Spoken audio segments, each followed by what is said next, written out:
prepared. All right. Thank you, Glenn. I appreciate that. Jess, are you all set? You need a minute? Yes. I'm good. All right, ladies and gentlemen, at this time, I'd like to convene today's meeting on June 19th, 2023. We'll begin by reading a short prayer and then a salute to our flag. Almighty God, grant us the wisdom to make those decisions that are in the best interest of all of our residents. May the Heavenly Father of us all bless those who have given the ultimate sacrifice in service to our nation, and may He watch over and protect our servicemen and women now guarding the gates of freedom. Please salute to our flag at this time. I pledge allegiance to the flag of the United States of America and to the republic for which it stands, one nation, under God, indivisible, with liberty and justice for all. Thank you all. You may be seated. Jessica, statement of publication, please. Take notice that this regular meeting of the Mayor and Borough Council being held on this 19th day of June 2023 has been posted and advertised in accordance with Open Public Meetings Act, Chapter 231, Public Law 1975. Roll call, please.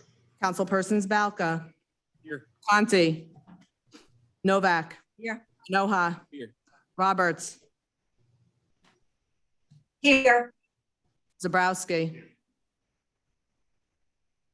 All right, ladies and gentlemen, at this time, we're going to move for the approval of the prior minutes of the mayor and council. Council President, please. Thank you, Mayor. I'd like to make a motion to approve with subject to correction if necessary, the prior minutes of the Mayor and Council of May 22nd, 2023, regular agenda and executive sessions. Second. Roll call, please. Councilpersons Noha. Yes. Balca. Yes. Conti. Oh, he's absent, forgot. Novak. Yes. Roberts. Yes. Zabrowski. Yes. Okay, at this time, I am very excited to begin our swearing-in ceremony of our new police chief, Mr. Daniel Plumacher. At this time, we do our quick chair shift, so all those chairs get to go into that back room. I'll ask for the council to please rise, and we will also ask for Chief Plumacher and his family to please step forward.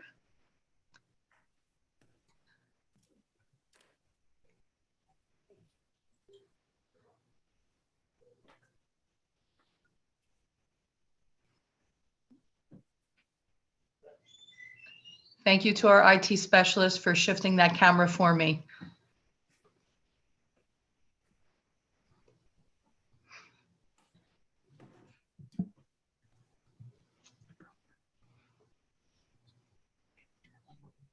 Raise your right hand and put it on the left.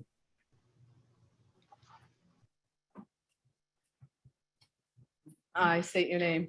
I, Daniel Plumacher, Do solemnly swear do solemnly swear that I will support the Constitution of the United States that I will support the Constitution of the United States and the Constitution of the State of New Jersey, and the Constitution of the State of New Jersey, that I will bear true faith and allegiance to the same that I will bear true faith and allegiance to the same and to the governments established in the United States and to the governments established in the United States and in this state under the authority of the people, and in this state under the authority of the people, and that I will faithfully, and that I will faithfully impartially, and justly perform and impartially and justly perform all the duties of police chief all the duties of police chief of the Borough of Saraville of the Borough of Saraville according to the best of my ability, according to the best of my ability. so help me God. So help me God.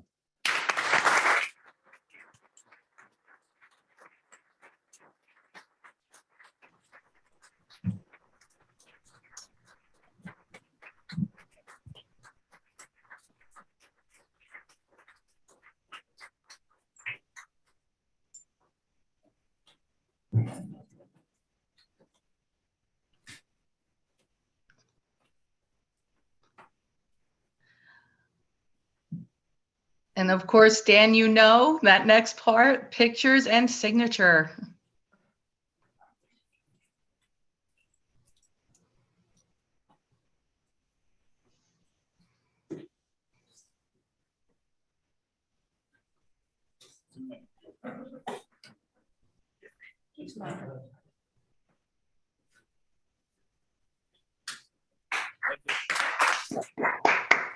Chief, may God bless you. May God bless the men and women in your charge and the great, great, great town of Saraville. Congratulations to you and congratulations to your family as well.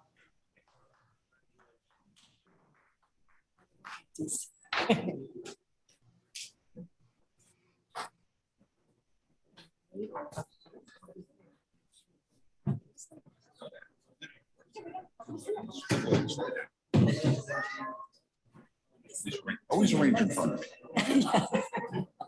I am. I got this stupid thing right here, late night. All right, ladies and gentlemen, just let me know once the council chambers, anyone that's there that's filing out, are we quiet in council chambers? No, not yet. Yes? Not yet. Not yet? Okay.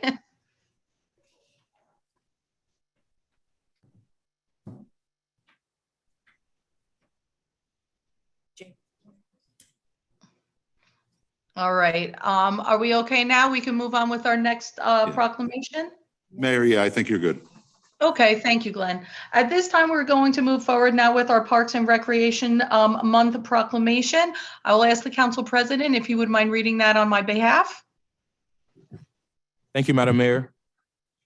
Whereas parks and recreation programs are an integral part of communities throughout this country, including Sayreville, and whereas our parks and recreation are vitally important to establishing and maintaining the quality of life in our communities, ensuring the health of all citizens, and contributing to the economic and environmental well-being of a community and region.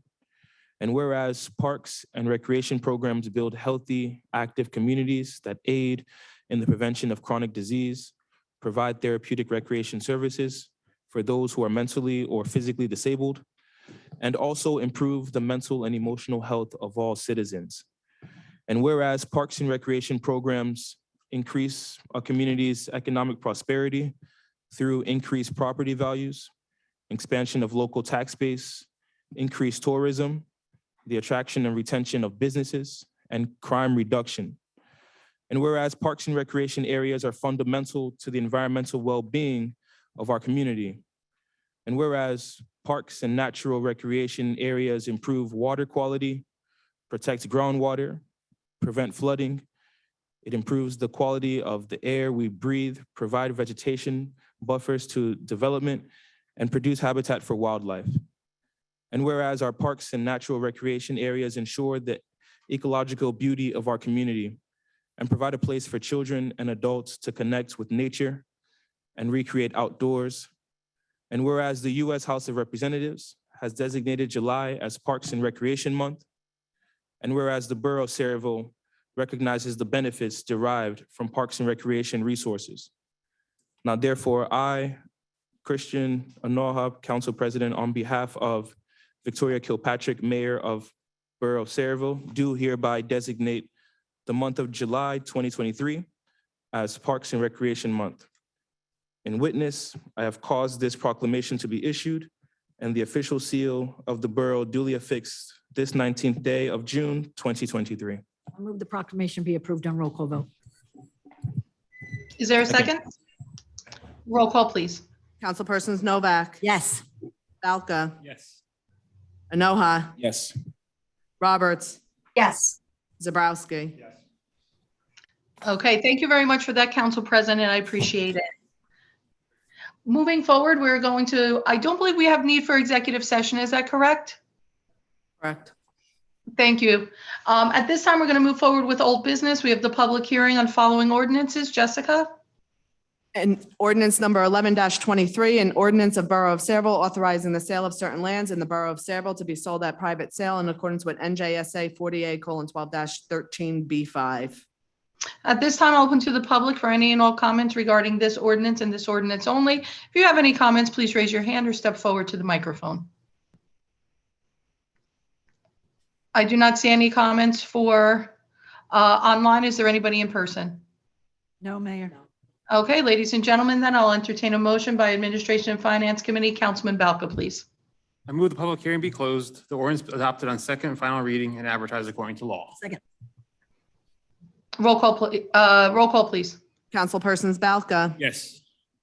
Novak, Yes. Anoha, Yes. Roberts, Yes. Zabrowski. I Public hearing do, on, okay. Jess, if you don't mind, I think that I actually saw for a moment there, Vince Conti had joined under the, was it attendees?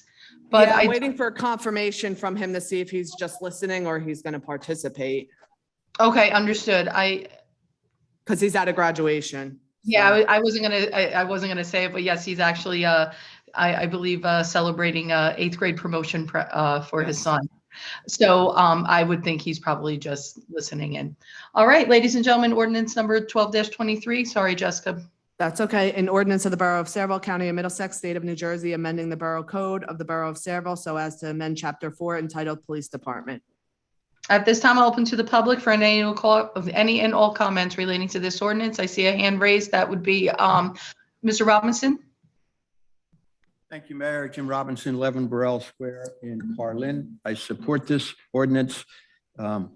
I know how important it is to get quality law enforcement officers. When this was first talked about, maybe when it was introduced, but at some point when it was talked about, I asked if this was used to augment the traditional civil service list. Would they pull from the civil service list first and then use the alternate route list if there were not enough names on the traditional civil service list? And is that in fact the case? Yes. We already started interviewing. Okay, that I know. I just wanted to make sure. And I saw that was pursuant to the civil service list, right? Okay, I just wanted to make sure. Thank you. Thank you very much. Anybody else wish to speak on this particular ordinance? Seeing none, I will entertain a motion. And that is Public Safety Committee. Councilwoman Roberts, please. I move the public hearing be closed, the ordinance be adopted on second and final reading and advertised according to law. Is there a second? Second. Roll call, please. Councilpersons Roberts, Yes. Balca, Yes. Novak, Yes. Enoha, Yes. Zabrowski.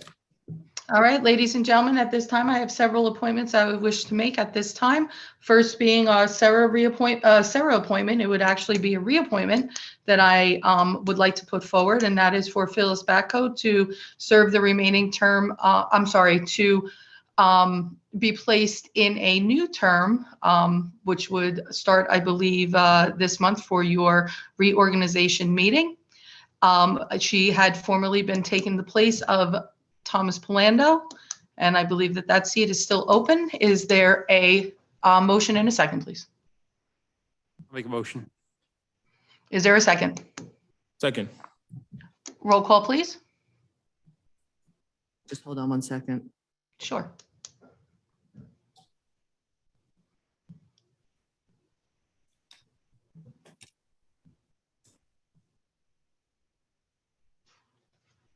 Councilpersons Balca. Yes. It's on. Okay.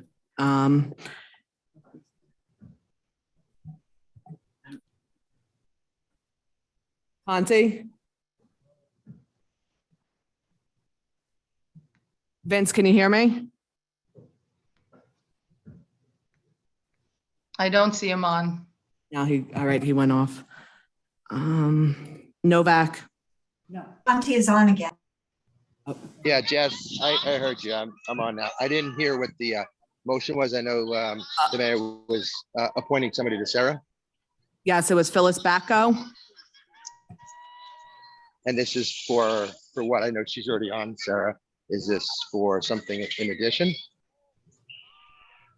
Appointment for a full term, Oh, okay. starting I'm a in no. July. Yeah, I'm a no. He said I'm a no. Oh, he did. I didn't hear him. That's Yes, right. I'm a no on that. okay. Enoha, Yes, I'm a no. Yes. Roberts, No. I do have a Zabrowski. question. Oh, I'm sorry. I do have a question. The last time that we made an appointment, the last time I put Phyllis's name up, Councilwoman Roberts did abstain as a result of some type of litigation or court case. Has that been resolved? Neither of us has any say in how that court case goes, so I believe that it is resolved. It will not impact either she or I. The court has it. So has there been any change in the circumstances from when you previously abstained? I had researched whether I would be able to, and my belief is this is not a conflict. My question was just, has the circumstance that caused you to abstain previously, is that still in the same state that it was at that time? I can check my calendar, but I believe there has been a change since then, but I'd have to get back to you on whether that was the date before or after. I don't quite understand the response. Last time you abstained, it was because there was some type of litigation that you and Ms. I Bacco. believe that I had a conflict. It was brought up and I stand that I don't believe I have a conflict. Okay, so I believe, was it Ms. Bacco that was suing you? I've given my answer, Mayor. Thank you. Okay, I'm just concerned for, I'll just turn over to our attorney for comment on that. Yeah, Mayor, my opinion would be the same as last time. If there's a member of the governing body who's involved in litigation with an appointee, it would create a conflict for that individual to vote because they're an adverse party in a legal proceeding. Having said that, my advice is only advice. It's legal advice, and it's certainly up to Councilwoman Roberts as to how she would like to proceed. Okay. Thank you for that opinion. I appreciate that opinion. Jess? Zabrowski, Oh, I couldn't hear you. abstain. Abstain. Okay, thank you. So, Two Jess, yeses, 3 nays, and an abstention. okay. So it goes down.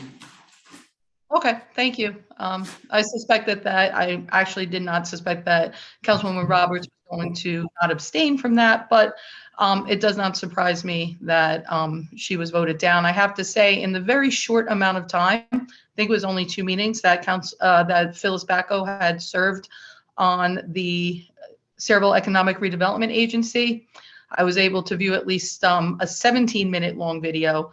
I must say, she asks some very interesting, informative, and I think much needed questions that I think would bring about additional transparency in the redevelopment agency, including anything regarding bill lists. I think she was questioning who within that redevelopment agency was receiving a pension, in addition to some other questions and some background information on some major redevelopment projects. So it's not surprising to me that when somebody asks that level of questions, that they would be voted down. But I do think it is a very, very big loss here for Saraville. Because my appointment has been voted down, the council will now have the opportunity in order to turn around and put forward somebody that they feel would fill those shoes. Let's just hope that whoever they select is going to do the interest of the residents, and make certain that they ask the same type of questions and really dig down to the heart of the matter. I do think that this is a great loss for the people and in the interest of transparency. Phyllis Bacco, I want to thank you for stepping forward as a volunteer to get into the redevelopment agency. I can only hope that we'll be able to see you once again serve on yet another board, as I know you did on the Board of Education.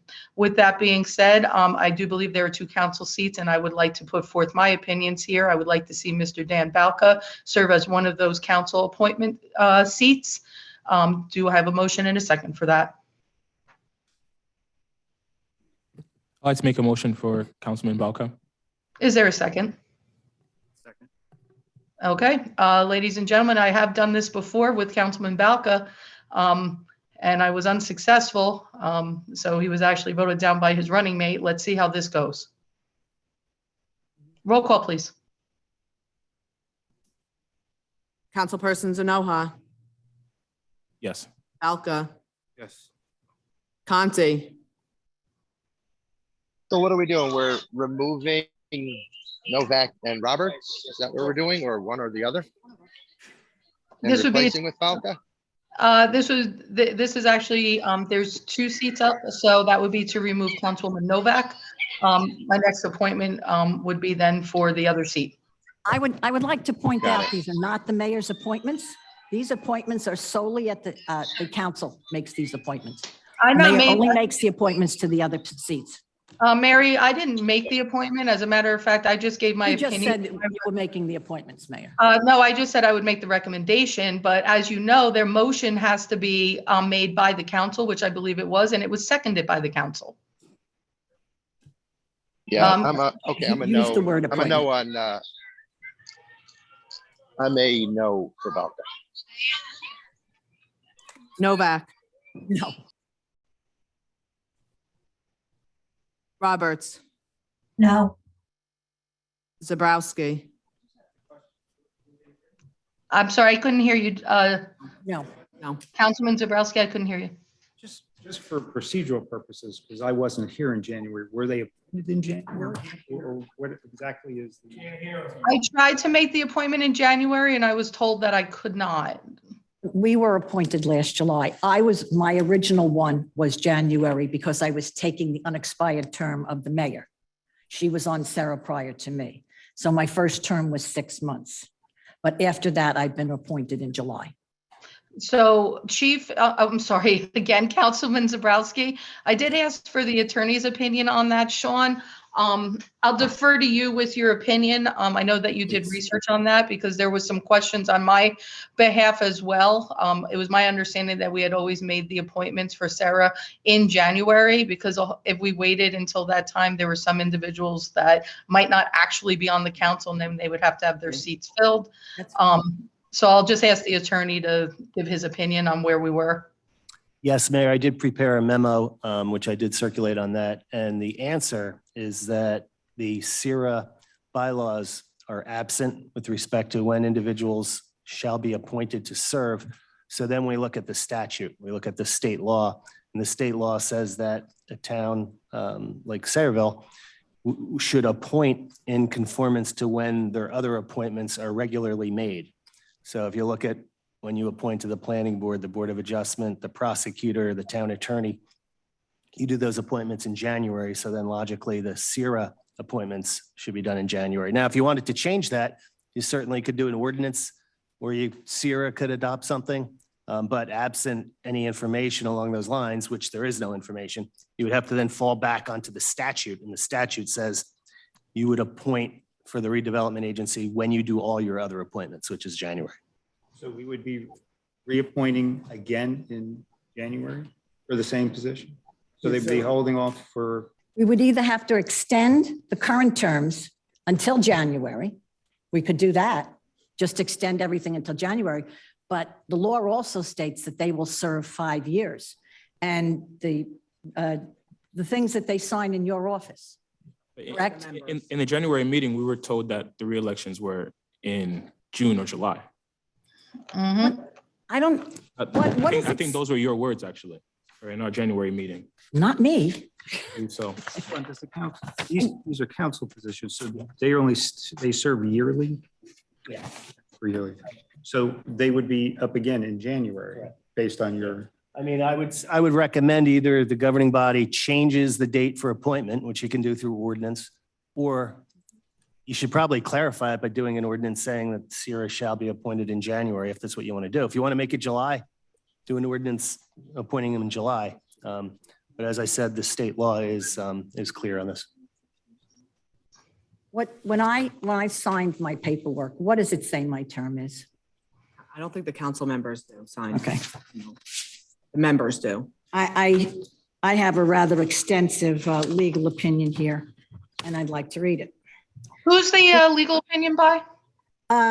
The attorney that actually is the attorney for Sarah, Mr. Michael Baker, Esquire. Oh, okay, that would make sense. Okay. Yeah, of course, Mr. Baker. Yeah, NJSA 40A 12A-11.1 and not NJSA 40A:1211 governs the Sarah Commissioner's appointments. The formation and appointment of the members of the Borough Redevelopment Agency, such as the Sayreville Redevelopment Agency, is governed by NJSA 40A:12A-11.1. Specifically, the NJSA 40A:12A-11.1 11.1B states that where the redevelopment agency is made up of 9 commissioners, 2 commissioners must be members of the Borough Council who are appointed by the council members. Moreover, the terms of the Borough Council members acting as commissioners shall be 1 year or terminate upon completion of their council member's term, whichever occurs first.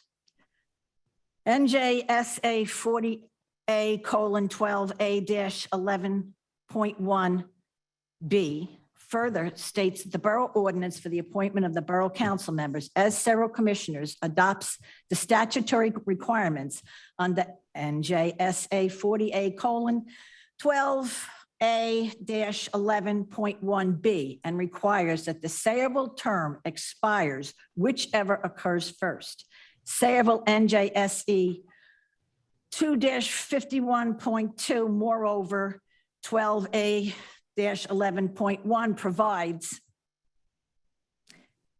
requires that the Borough Council commissioners be appointed by the Borough Council directly and not through the normal method of appointing.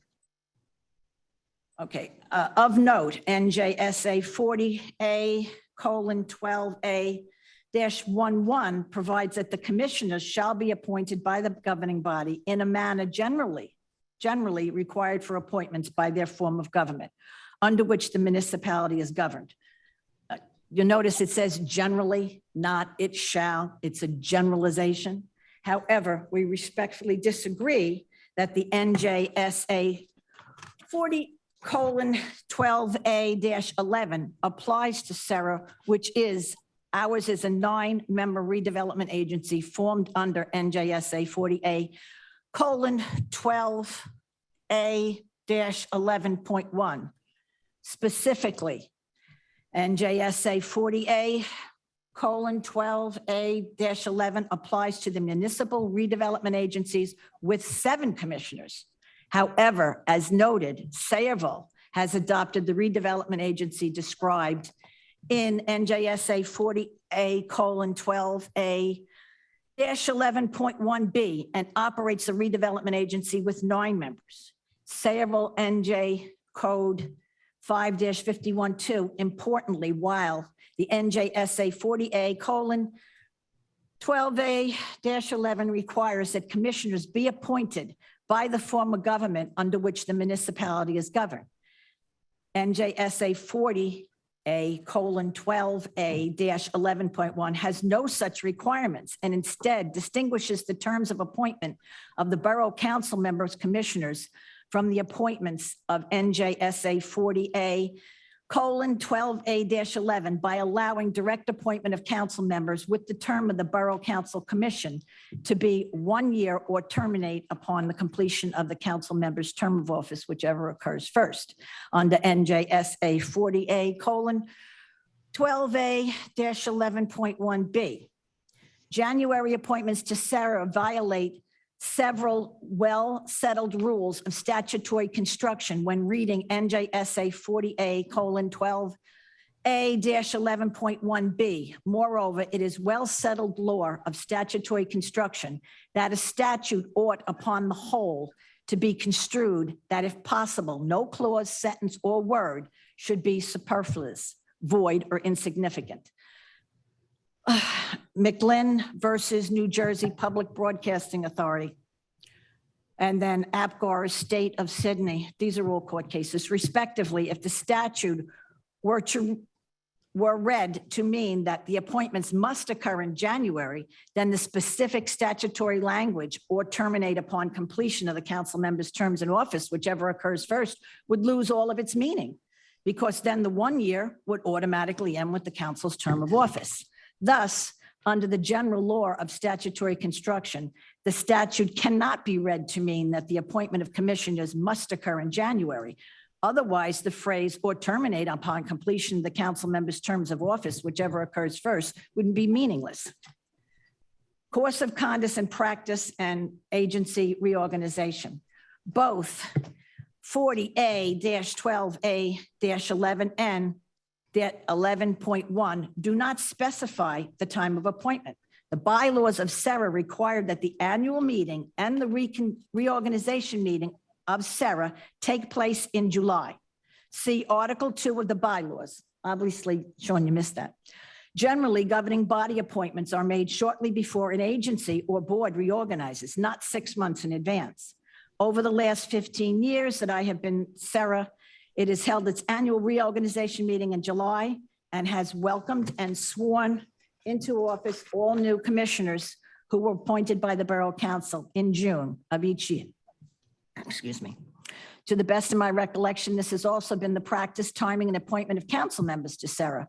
Further, NJSA 40A:12A-11C states that a certificate of appointment or reappointment of each commissioner shall be filed with the clerk, and that certificate should be conclusive evidence of the due and proper appointment of that commissioner. In plain language, this means that certificate of appointment filed by the clerk is the controlling document. It can't be undone or shortened or lengthened. I also recall the clerk's schedule showing the terms of the Sarah commissioners, all showing that their terms end in July. January appointments would cut short any final year terms in violation of NJSA 40A:12A-11 and 40A:12A-11.1. Furthermore, directly related to the issue of the timing of the appointments of the commissioners, NJSA 48:12A-11A were found to apply to Sarah. The changing of the timing of the appointments from July to January would cut short the terms of any appointment currently appointed members entering their last term of office. For example, if a commissioner begins the 5th year of their term in July 2022, and if the appointments are now changed to 5 years from January 4th, then the commissioners would only have a 4.5-year term. This violates the clear language in NJSA 40:12A-11A. Thus, the moving of these appointments from non-council members from July to January would clearly violate the language regarding the appointment terms under NJSA 40A:12A-11A and 11C, and have the impermissible effect of creating a 4.5 or a 5.5-year term. The same is true of council members' appointments to Sarah. If a council member was appointed to Sarah in July of 2022 for the statutory term, that term cannot be shortened and ended before July of 2023. Therefore, it is a position that NJSA 40:12A-11.1 and not NJSA 40:12A-11 applies to the appointment of council member commissioners and the commissioners to Sarah. And if the language NJSA 40:12A-11.1B, moreover, any interpretation that the NJSA 40A:12-11.1B requires that a commissioner appointment be made in January goes against the well-settled laws of statutory construction, and it renders part of the language related to appointments meaningless. Thus, the appointments of the Sarah commissioners have been historically held in July, and a close reading of the governing statute of NJSA 40A:12A-11.1 reveals that they are not required to be held in January. The appointments of all Sayreville commissioners should be continued to run July to July.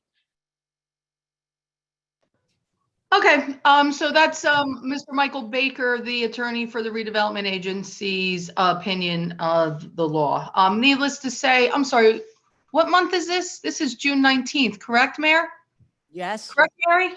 Well, Yes. gee, I just made the appointments for, well, I'm sorry, I recommended my opinion for who I would appoint to the seat for July. So I appreciate all your comments there. You can pass that document over if you want, but the last time I checked, look at that. Gee, the seats are up then according to your paperwork, but obviously we have a different opinion from our attorney.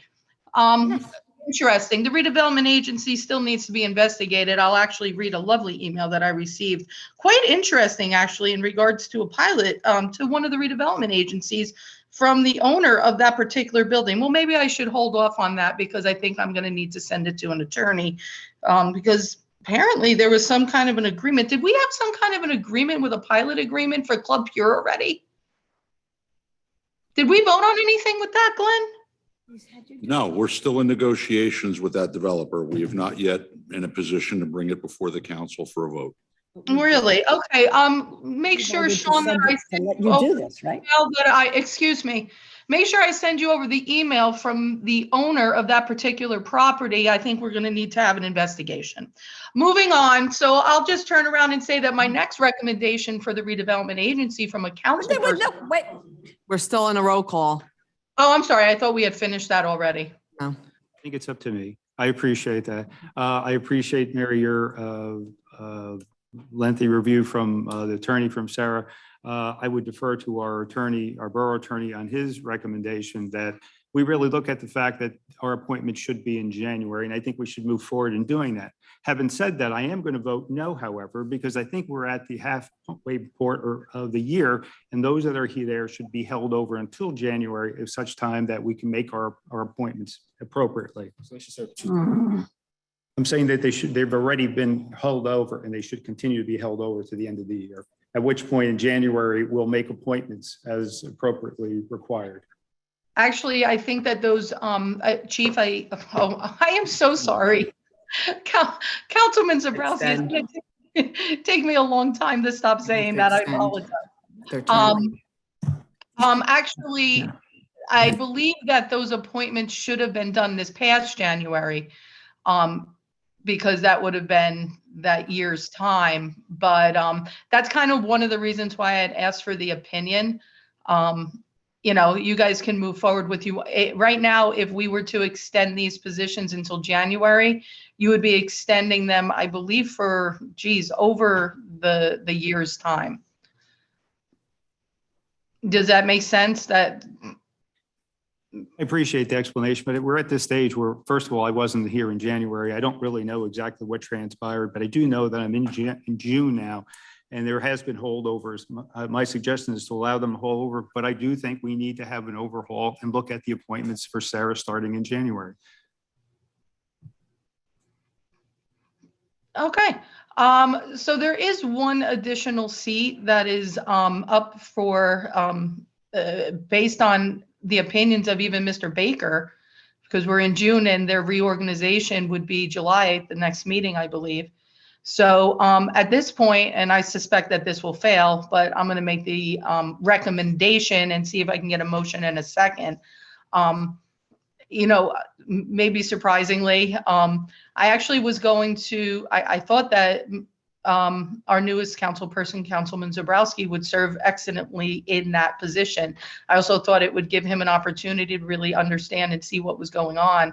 And I just think that his knowledge and his background would really shed some light in a much needed time. So my personal recommendation at this time would have been to appoint Councilman Zabrowski to the other council position.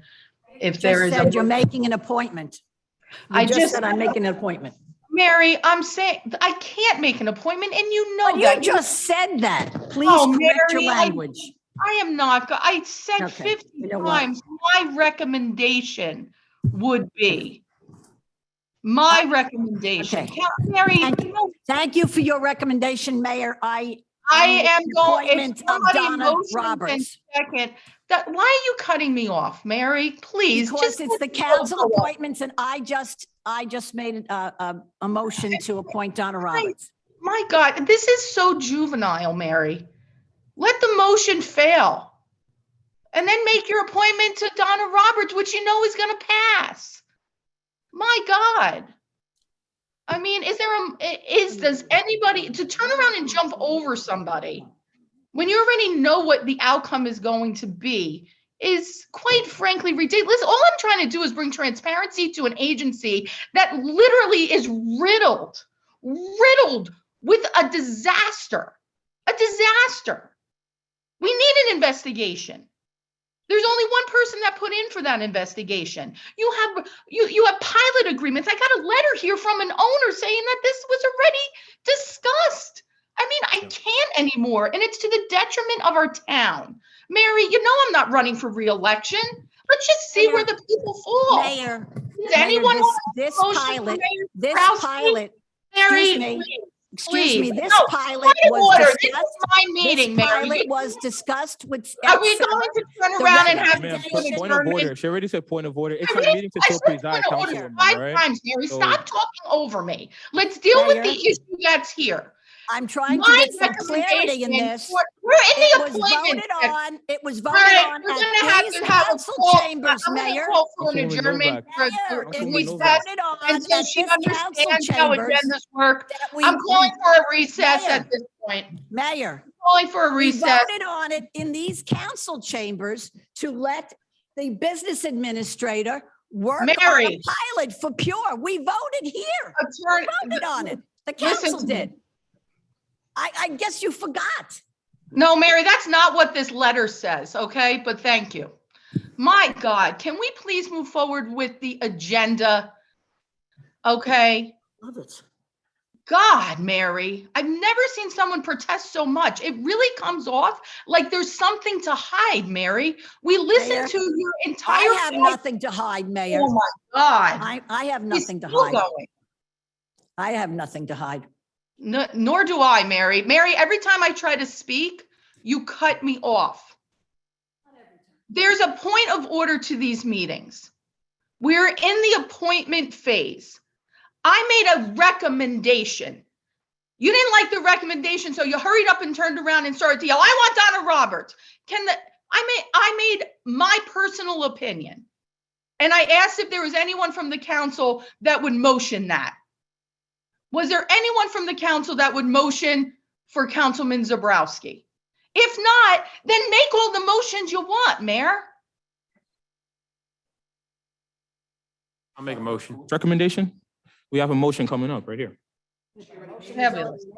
While, Is there- yeah, but while the mayor is already speaking, she's presiding the meeting, she's speaking, and someone's jumping in to make a motion, how does that work? It's childish. My God, I'll ask the attorney. I mean, did somebody make a motion for Councilman Zabrowski?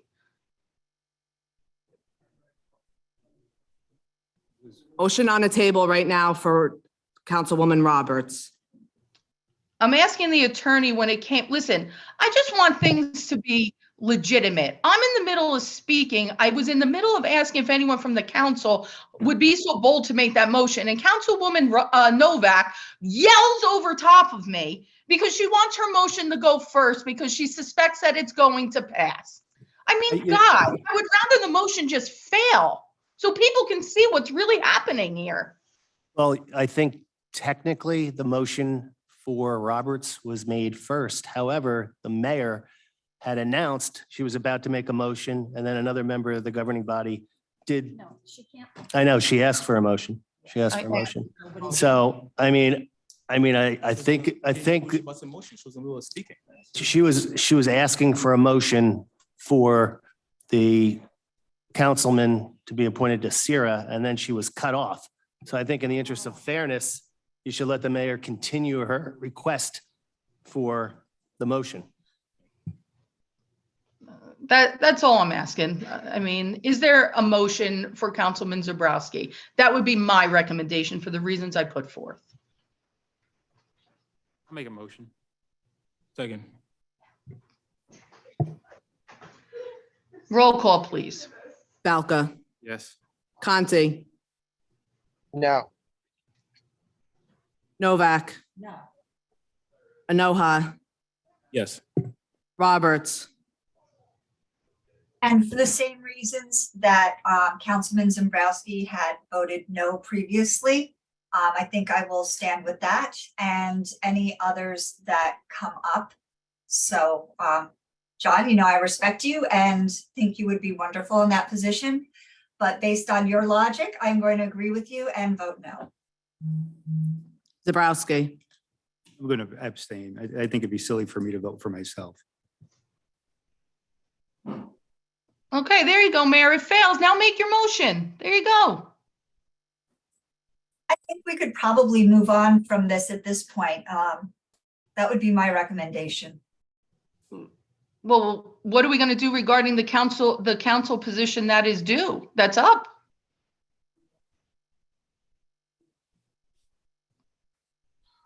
See, this is one of the problems Yeah, now. I want to make do you- another motion for Councilman Balca. Can I not do that? No, that was already turned down. but I didn't make that motion. Councilman I Balco? make a Right, I motion did. that Donna Roberts be appointed to the council seat. I'll second that, Mayor.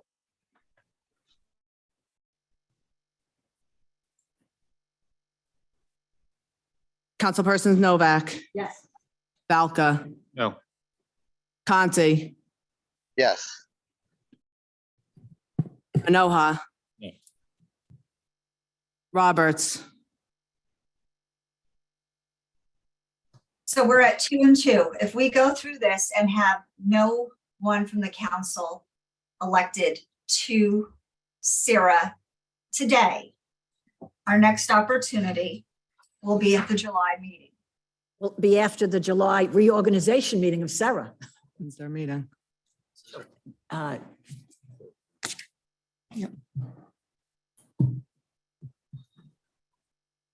It's before ours? I don't think so, is it? Our next Sarah meeting is this Thursday. Yeah, but Oh, the reorg. reorg is in July, Donna. The reorg is in July. Right, and we'll have a July meeting before the reorg. Our meeting's July 17th, so if it's the third Thursday, Sarah is July 20th. I have, Oh, the okay. 13th. Yeah, see, I thought we had our meeting first. It's July 13th. All right, it's July 13th. So They do meet Sarah would be earlier. reorganizing without 4 people if we don't make appointments tonight.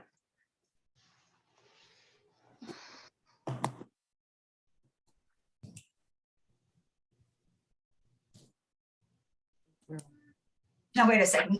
Our July meeting for next month is what date? The 17th. And the And- Sarah meeting is July 13th, Donna. Like, This is about people. What, I mean, my God, you either want her to serve on the redevelopment agency or not.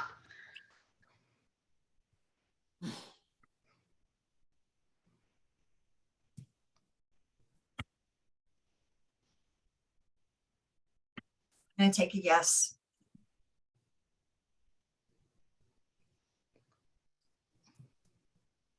Zabrowski.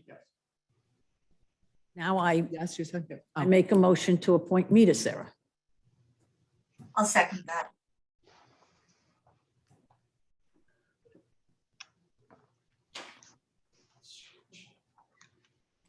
Novak, Yes. Balca. No. Conti, Yes. Anoha. Roberts, Yes. Zabrowski. Well, this is one of the most difficult of decisions, and no offense, Mary, because we haven't agreed on a whole lot. But my purpose of being here is to see that Sarah is changed. And I think that if we can start fresh with new ordinance and a new way of appointing in January, that's the way we should do. So I'm going to vote yes for the continuity toward the end of the year. But I do believe that we need to move forward by January with a new way in which we're going to be appointing to Sarah.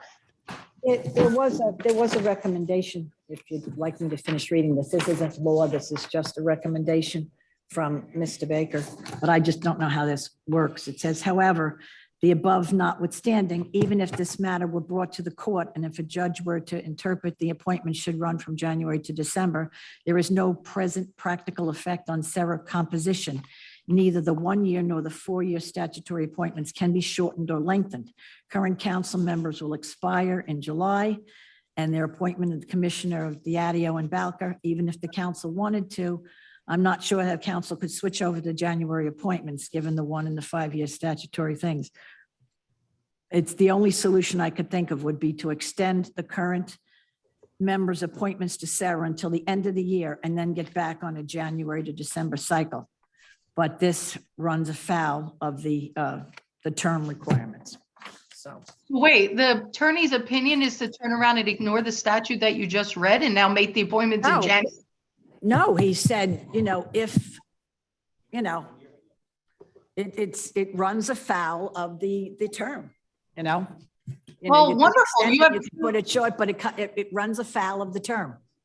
Well, anyway, you have 2 council seats already filled right now based on the roll call vote, I suspect. Isn't that correct? Correct. Jess? So Yes, there correct. you go. So you have Councilwoman Roberts and Councilwoman Novak that will continue to serve on the redevelopment agency. I will forward over to you, Sean, the email that I received in reference to the pilot agreement where it stated that, let me see here. Hold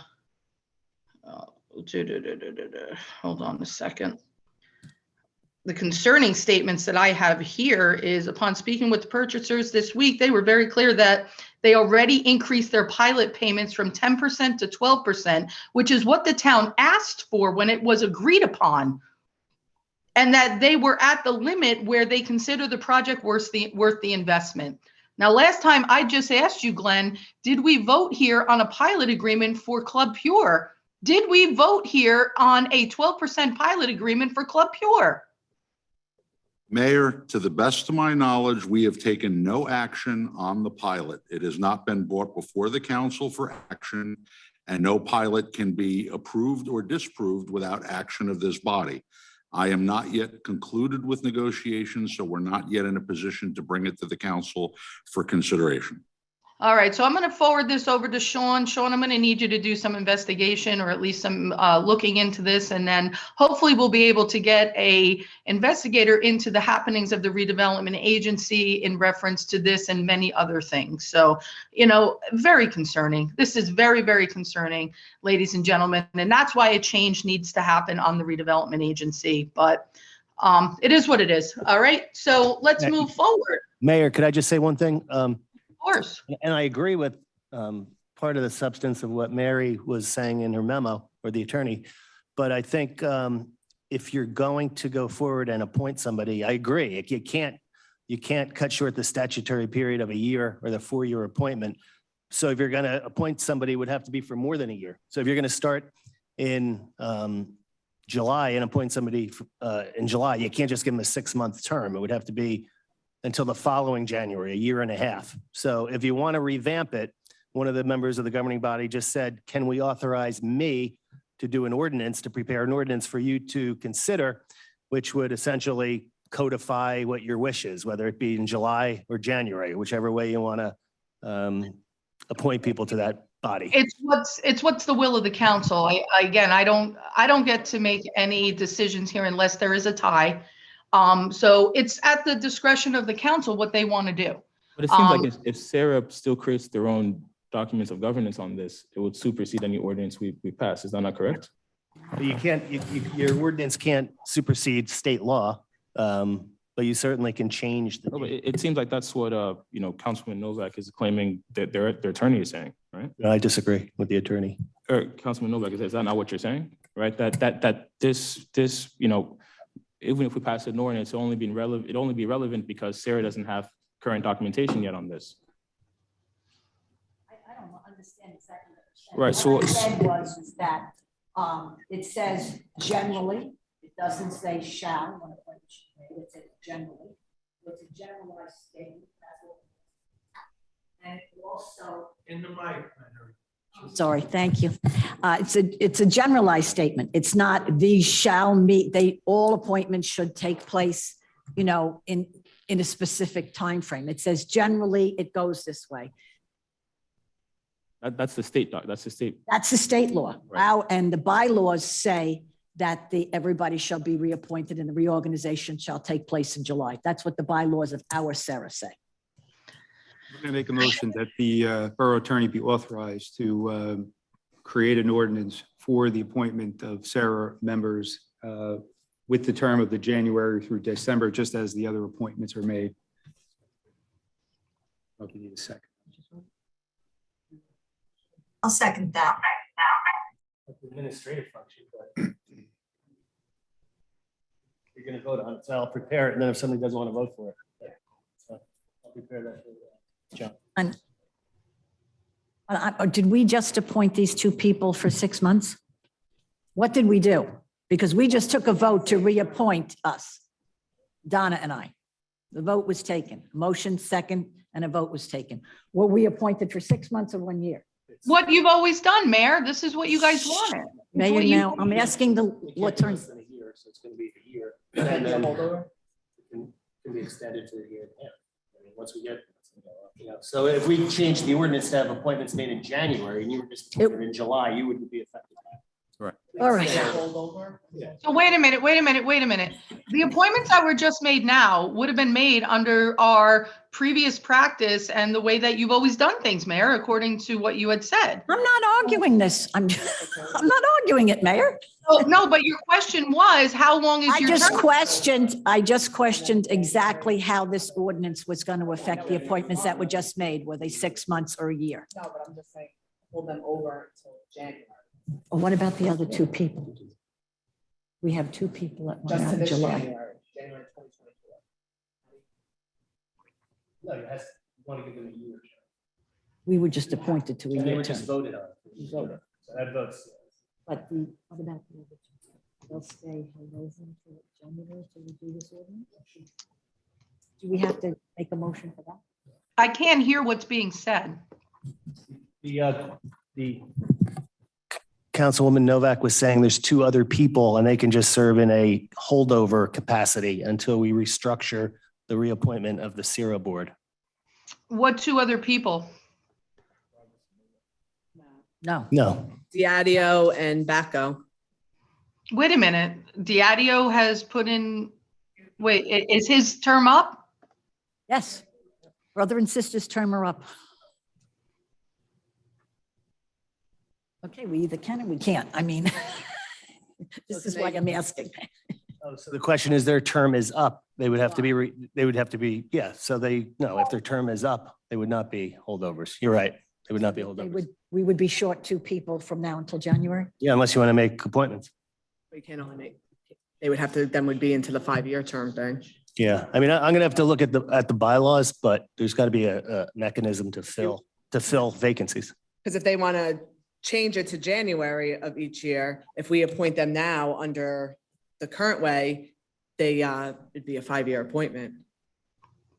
Yeah, you'd have to give them extra time so you didn't violate the statutory requirement. You'd have to give them extra time. And those ones as well, we can't extend for a 6-month. Right. So as of right now, since there's been no change to the ordinance and there's been no change to the practice, the two council people that were just appointed, I'm assuming are in essence going to be serving in the manner in which they always have, which means their terms will be up in July. Correct. And if we change the ordinance and say there'll be appointments in January, then I would recommend their term would then be extended to the following January. So they're serving. Right. I think before we put the cart before the horse right now, I think what the public needs to understand is that the two council appointments that were made today under our current form of appointments, they are currently in that role until July. So this is their appointment, their 1-year appointment. Correct. Moving forward, whatever gets put before the council is to be discussed then at that point. You know, I just want to make sure that the public is aware of what was done tonight. What is done later on in business is a whole nother discussion, but we're going to have to turn around. And right now, I just want to make certain that people are aware.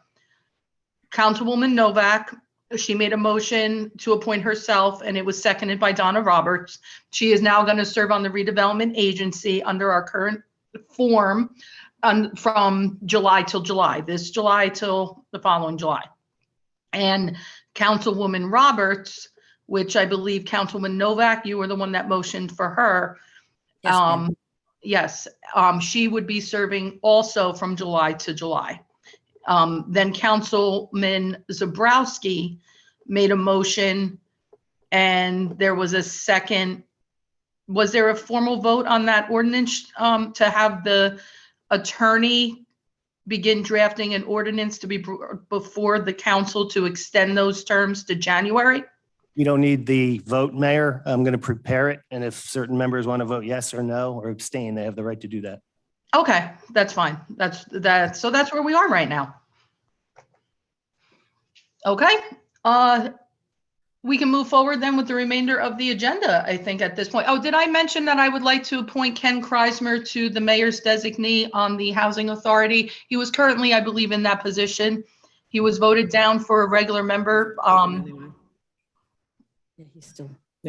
So he's still there, but I'll just make it official so it's not a It's holdover. her designee. We don't need a motion on that. Yeah, there's no motion for that. So I just wanted to make that a public statement so that way it's not a holdover any longer. It's just more official. All right, new business, clerk supplemental debt statement. I'd like to report that I received a supplemental debt statement received from CFO Denise Biancamano as of June 19, 2023. I need a motion in a second. I move that the report be received and filed. Second. Councilpersons Novak, Yes. Balca, Yes. Conti.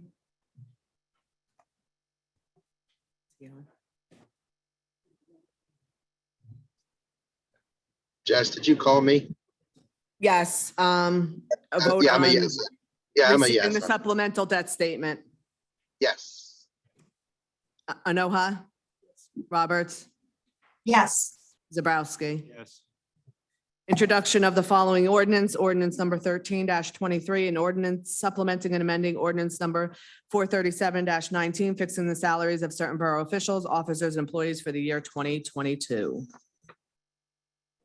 Dan? Move the motion. Okay, I'll turn that over to Admin and Finance. Councilman Balca, please. I move the ordinance be approved on first reading, advertised according to law, and a public hearing be held on July 17th, 2023. May I ask a question on this? Yes. There are 3 ordinances that are for the year 2022. Is that accurate? We're voting on last year's? Yes, because they don't have contracts, so we have to put it as 2022. All right, thank you for that. I'll second You're that. welcome. Councilpersons Balca, Yes. Conti, Yes. Novak, Yes. Anoha, Yes. Roberts, Yes. Zabrowski. Ordinance number 14-23, an ordinance supplementing and amending ordinance number 436-19, fixing the salaries of certain borough officials, officers, and employees for the year 2022. Once again, Councilman Balca, please. I move the ordinance be approved on first reading, advertised according to law, and a public hearing be held on July 17th, 2023. Councilpersons Balca. Yes. Conti, Yes. Novak, Yes. Anoha, Yes. Roberts, Yes. Zabrowski. Yes. Ordinance number 15-23, an ordinance supplementing and amending ordinance number 435-19, fixing the salaries of certain borough officials, officers, and employees for the year 2022. Councilman Balca. I move the ordinance be approved on first reading, advertised according to law, and a public hearing be held on July 17th, 2023. Second. Councilpersons Balca, Yes. Conti, Yes. Novak, Yes. Anoha, Yes. Roberts, Yes. Zabrowski. Yes. Ordinance number 16-23, an ordinance amending and supplementing Chapter 7 of the revised general ordinances of the Borough of Sayreville to amend Section 7-3.4, parking prohibited during certain hours on certain streets. Councilwoman Roberts, please. I move the ordinance be approved on first reading, advertised according to law, and a public hearing to be held on July 17th, 2023. Second. Councilpersons Roberts, Yes. Balca, Yes. Conti, Yes. Novak, Yes. Anoha, Yes. Zabrowski. Yes. Ordinance number 17-23, an ordinance amending and supplementing Chapter 8 of the revised general ordinances of the Borough of Sayreville to amend Chapter 8 general licensing. Back to Balca. Move the ordinance be approved on first reading, advertised according to law, and a public hearing to be held on July 17th, 2023. Second. Councilpersons Balca, Yes. Conti, Yes. Novak. Yes. Anoha, Yes. Roberts, Yes. Zabrowski. Ordinance number 18-23, an ordinance amending and supplementing, that should be Chapter 2 of the revised general ordinances of the Borough of Sayreville to amend Chapter 2-64 fees and licenses. Move the ordinance be approved on first reading, advertised according to law, and a public hearing be held on July 17th, 2023. Second. Councilpersons Balca. Yes. Conti, Yes. Novak, Yes. Anoha, Yes. Roberts, Yes. Zabrowski. Bond ordinance number 19-23, bond ordinance providing for various road improvements for the Borough of Sayreville, New Jersey, appropriating $6,740,000, therefore, and authorizing the issuance of $6,403,000 bonds or notes of the borough for financing part of such appropriation. Councilman Balca. Move the ordinance be approved on first reading, advertised according to law, and a public hearing be held on July 17th, 2023. Councilpersons Balca, Yes. Conti, Yes. Novak, Yes. Enoha, Yes. Roberts, Yes. Zabrowski.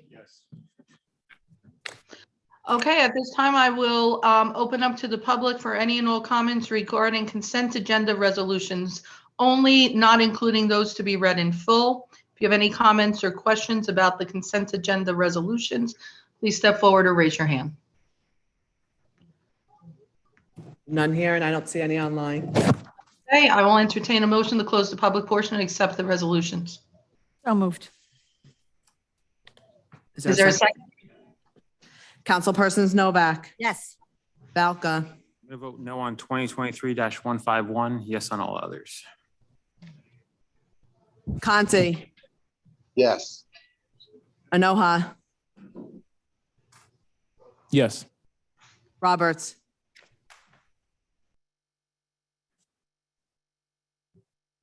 Yes. Zabrowski.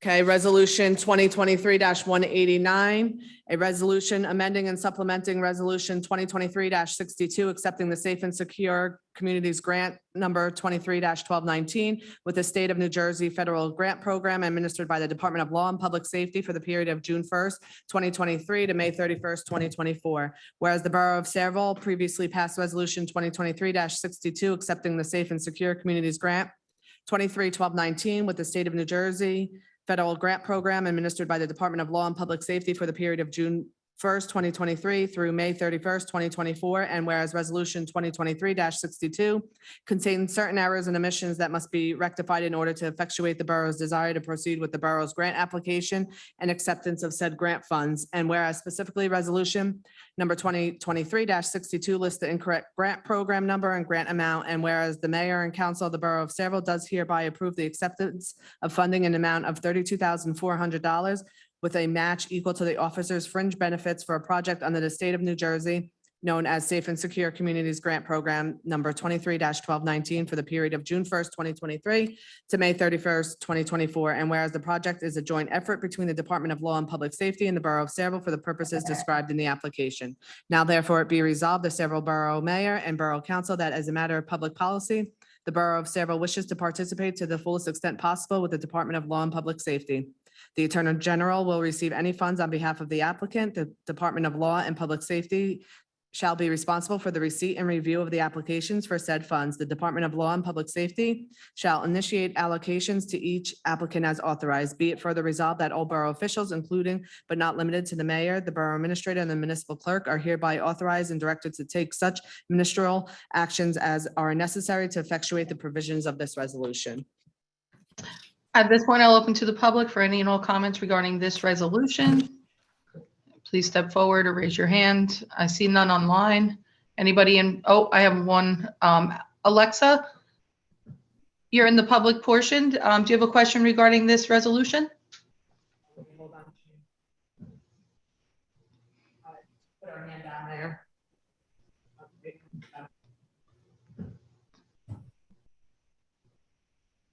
Okay, she's on mute. Hi, can you hear me? Yes, I can hear you. Hi, Alexa Harris, resident of Sayreville. I did have a question about this grant, the Safe and Secure Communities Grant. I was just wondering, like, what is I just looked it up, and I don't really know much about our crime rates, but I'm just interested in what was the catalyst for us to get more funding for the police, because it's additional funding to add law enforcement personnel. So I was just wondering what provoked the need for this. Glenn, did you want to answer that one for this particular grant? It's not a matter of provoking a need. The opportunity arose for us to augment our police department, which is something we always try to do to make sure that we have enough personnel to provide the highest caliber of services. Under then Chief Zabrowski's tutelage, that grant was applied for and granted, and we got a fair number of hires that we wouldn't have ordinarily been able to absorb in the budget. Is that true? This is ongoing, not new. Yeah. This represents Yes, a renewal. an annual renewal of the supplement salaries of officers. Yeah. Was that the $1 million, Chief, that we, Councilman Zabrowski? That was a different one. I know I can't hear you, so Alexa probably can either. Yeah, no, I'm Yeah, I sorry. didn't- I didn't have my mic on. These are for two officers. They're actually fairly senior officers. We've had this grant for, I would say, probably 15 years or so at this point, and it supplements two officers' salaries from the time we applied. And it will continue through their tenure and then expire. Thank you for Okay. that explanation. Yeah, I appreciate the clarification. So it provides the salary for 2 law enforcement members. A portion of their salary. A portion. Okay. And the grant total is what? Jess, did you? 32,400. There was a little bit of overlap of speakers. What was the total? 32,400 with a match equal to the officer's fringe benefits. So we match that, right? Yeah, we match that. Okay. Thank you for the clarification. All right. Thank you, Ms. Harris. Anything else? Nothing of the resolutions that you guys passed. Thank you. Thank you. Then I don't see anybody else with a question. Anybody in the public, or can we move to the next? Okay, need to have somebody entertain a motion to close the public portion for that and accept the resolution. Mayor, before we do that, can I just make a comment about an email that I received about safe and secure communities? Of course, go ahead. There was an email that we received. Someone was concerned that this might impact personal freedoms and the right to privacy. And I saw nowhere in this grant where any of those concerns had come up. So I just wanted to publicly state, I did not find that. I found exactly as Councilman Zembrowski had stated, that it would supplement the income for us to be able to have additional officers on the force. So to the person who sent in that correspondence, I just wanted to say this particular grant does not have any of those surveillance strings attached in any way, and we should be comfortable accepting this grant. Thank you. Okay, with that, do I have a motion to close the public portion and accept the resolution as read in full? Councilpersons Novak, Yes. Balca, Yes. Chante, Yes. Anoha, Yes. Roberts, Yes. Zabrowski. Yes. Resolution number 2023-190, authorization to enter into a development agreement for off-site water utility improvements with Saraville Seaport Associates Urban Renewal LP. Whereas Saraville Seaport Associates Urban Renewal LP is the designated redeveloper of property known on the current tax maps of the Borough of Saraville as Block 257, lots 3.04 and 3.052, Block 257.01, lots 1.01, 4, 5, 6, 20, 1.10 and 30.12, block 257.02, lots 1.01 and 22.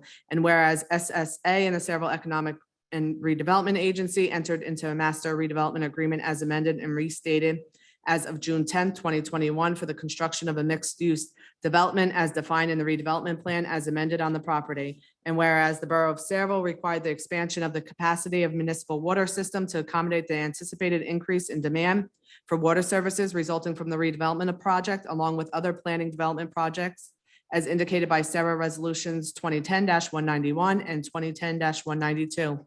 And whereas the redevelopment agreement addresses SSA's obligations to make capital improvements and repairs to the municipal water system offsite from the property to offset the impact that the redevelopment project is expected to have on the borough as part of its fair share allocation of the capital costs associated with such an increase in demand.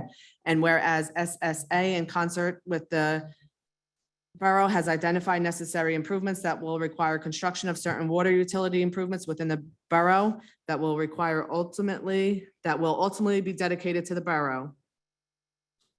And whereas on January 8th, 2020, the planning board granted preliminary and final major site plan approval for the first phase of the redevelopment project, and which approval required the construction of water utility improvements as a compliance condition by way of the planning board engineer's comments. And whereas in order to develop the water utility improvements, SSA and the borough desired to enter into agreement memorializing the scope and obligations between the parties regarding the construction, as well as the timing and construction detailing such construction. And whereas Sarah has recommended the proposed development agreement for off-site water utility improvements for review and execution, a copy of which is attached here to Exhibit A. Now therefore be it resolved, the Saraville Borough Mayor and Borough Council hereby approve and authorize the Borough of Saraville to execute the proposed development agreement for off-site water utility improvements. Be it further resolved that all borough officials, including but not limited to the mayor, the borough administrator, and the municipal clerk, are hereby authorized and directed to take such ministerial actions as are necessary to effectuate the provisions of this resolution.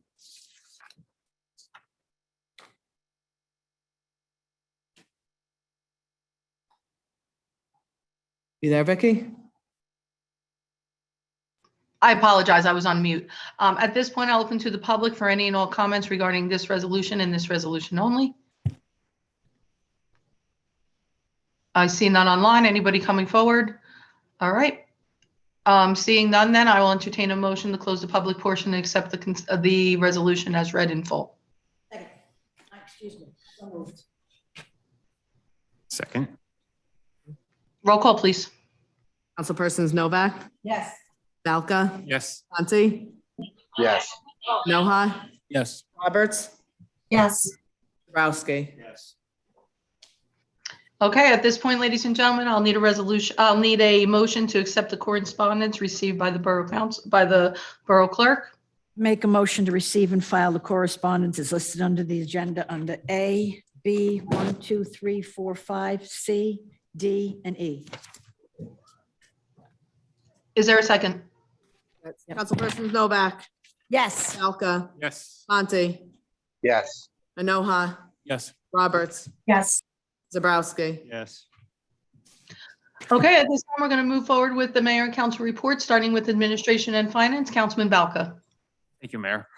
Capital projects, mostly road paving and reconstruction, have been finalized and an ordinance was introduced tonight. Non-capital projects will be next. Digitization of all borough records will hopefully be funded via New Jersey legislative grant, which we'll find out about shortly. There'll be some more moving of employees into proper titles. You'll see that in the next couple agendas. The annual audit is almost complete. We should see the report this summer. A reminder to citizens that most code and construction requests can be handled over the internet via the portal, so please check that out. And our SAMs and ASPE contracts have seemed to have stalled, and hopefully they'll move forward shortly. Other than that, progress. Thank you for that very much. We're going to move to public safety now. Councilwoman Roberts, please. Thank you, Mayor. Can you all hear me? Yes, I can hear you. I think everyone can. Okay, thank you. First, I was honored to attend the Eagle Scout Court of Honor for Daniel McCabe and Gavin Calendario. Was a pleasure to represent the mayor and council at that event. Just excited about St. Stan's Carnival coming up this weekend. I know some of us are going to be either in attendance or working there or both.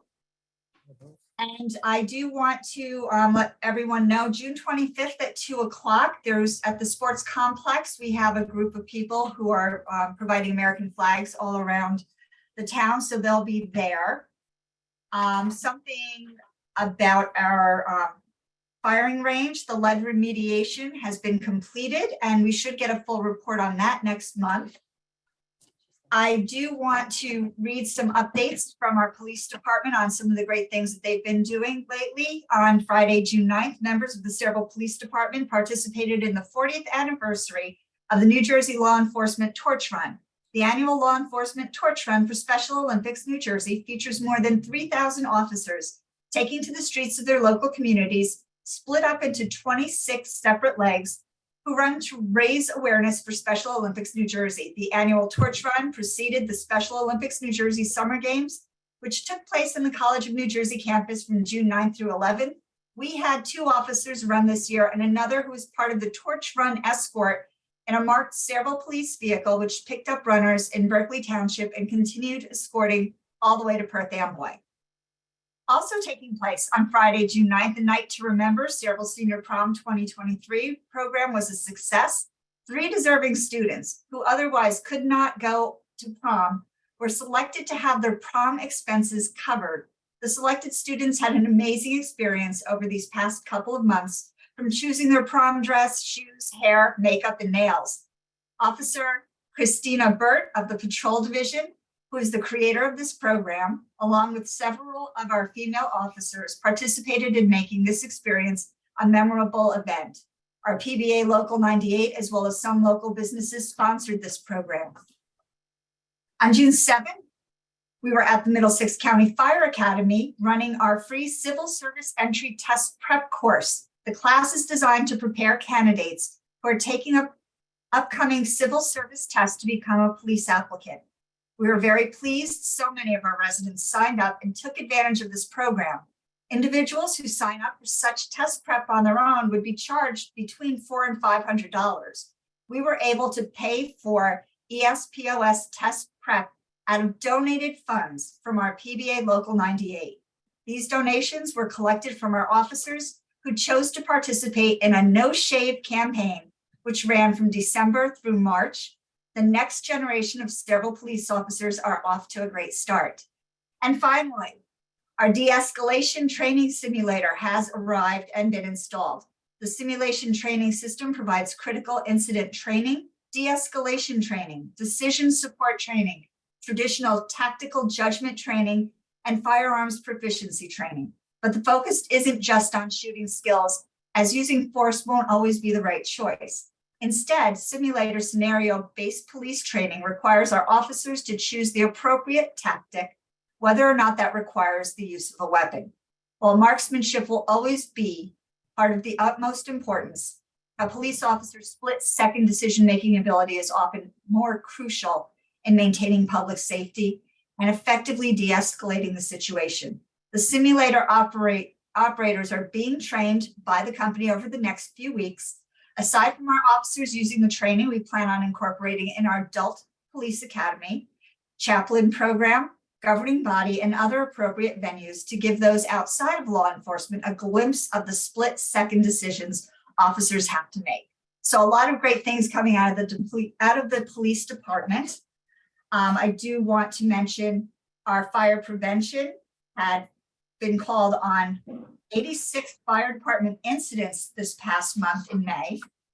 And we have had docketed complaints. We had 15 indictable, 52 parking, 21 disorderly, and 562 moving.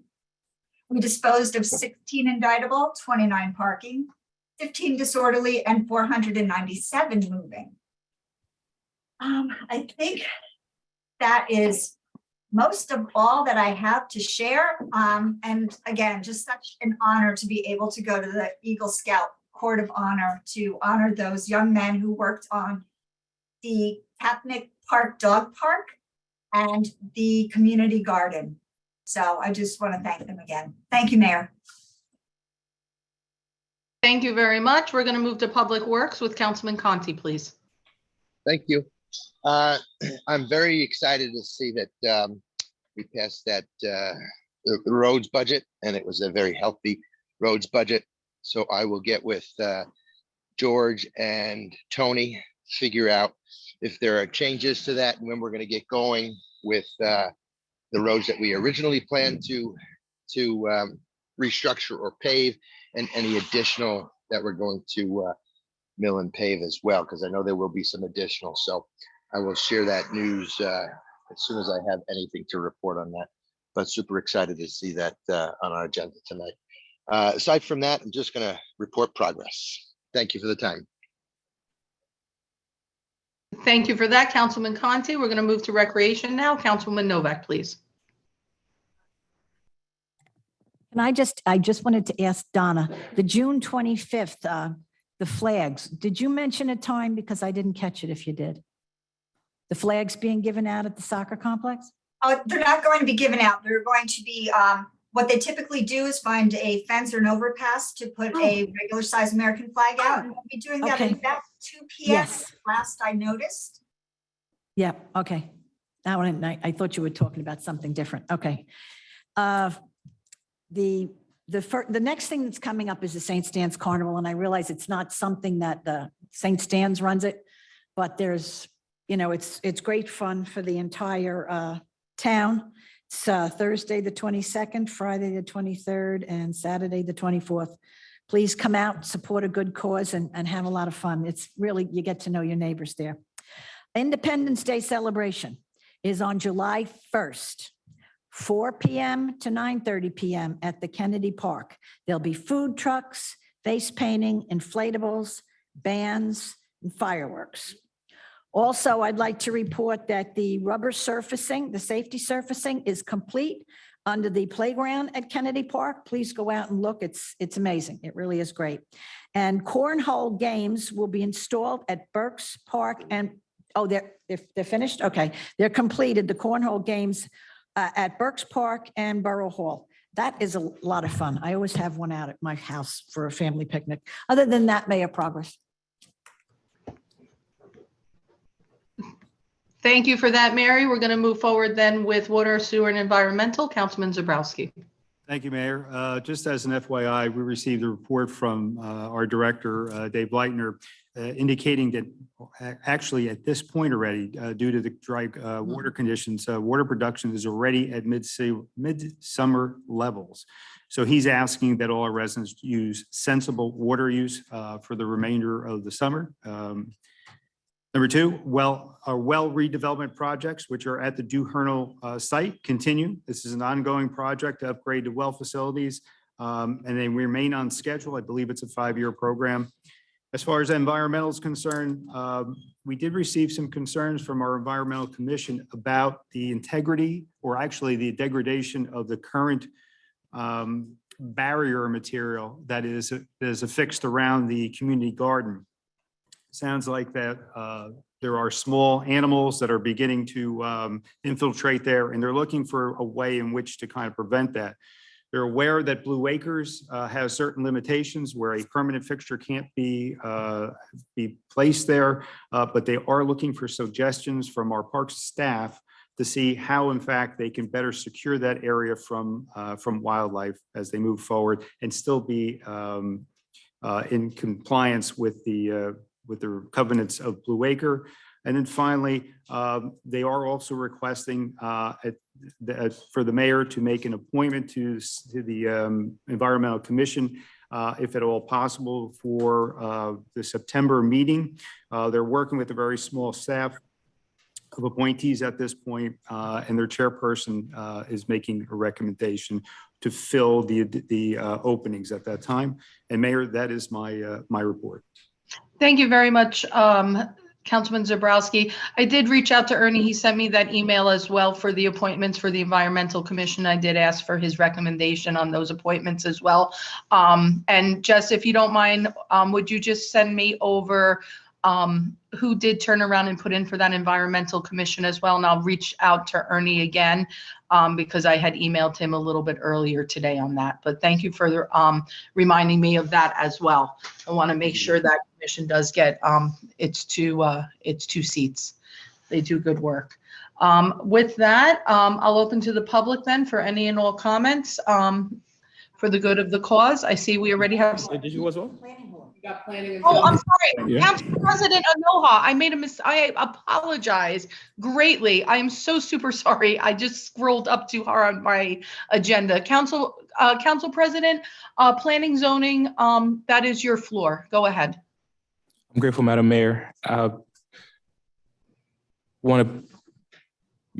Overall progress within planning and zoning. We're looking forward to our planning board meeting upcoming this week. Even for additional public hearings on additional site applications, and we're looking forward to our zoning meeting by next week, I believe.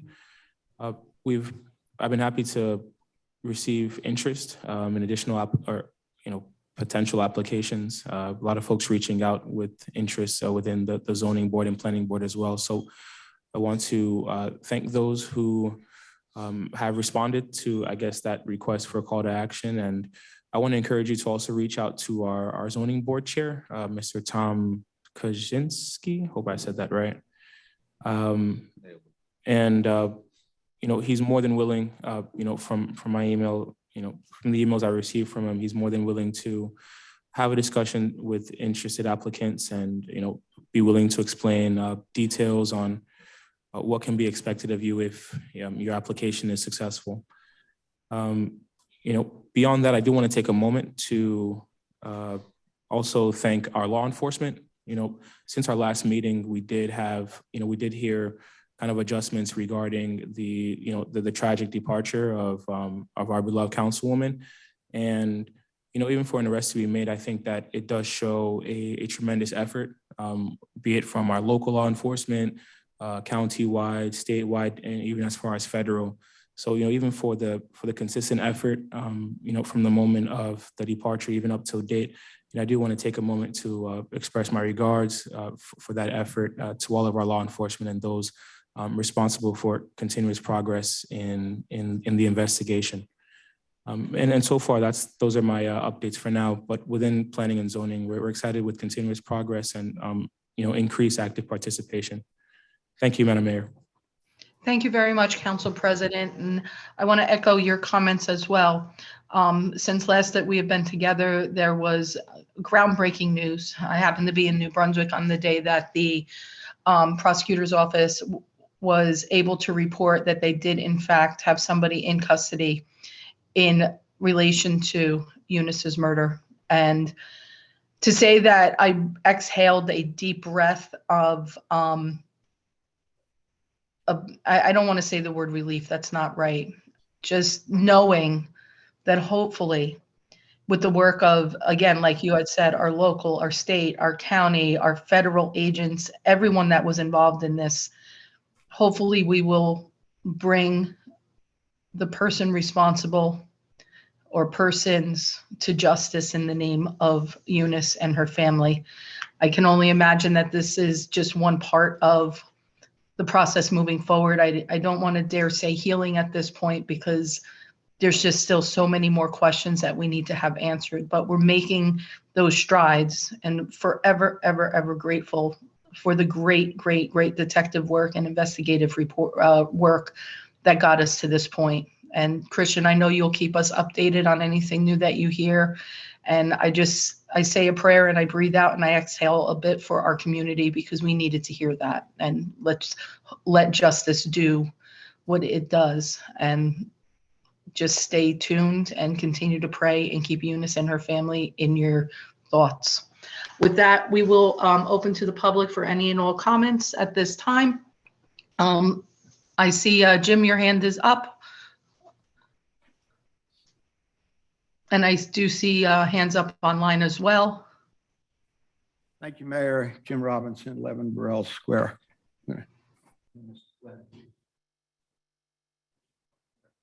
I thought the council might enjoy a discussion about Sarah and pilots tonight. So I'm gonna bring that up. I just gave the business administrator a document that I had been given by two residents that met with him.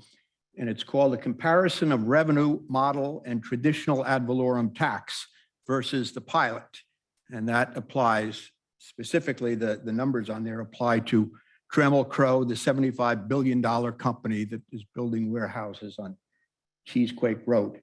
According to this sheet, if they were to pay traditional taxes, the taxes would be $2,166,000. If they got a pilot, they'd pay $1.5 million. That's a difference of $300,000, which is a pretty nice savings if you can get it. And under the pilot, the Board of Education would get somewhere between $1.2 and $1.3 million less annually. So instead, that money will be made up by you and me and everybody else here who pays taxes. My question is, where did that sheet come from? I know, Glenn, you gave it to the two residents, but where did those figures come from? I talked to the tax assessor. I don't know that he has figures yet. I know that you hired a financial advisor. I don't know that those numbers came back in, and that I think a month ago you gave him that. So where did those figures come from?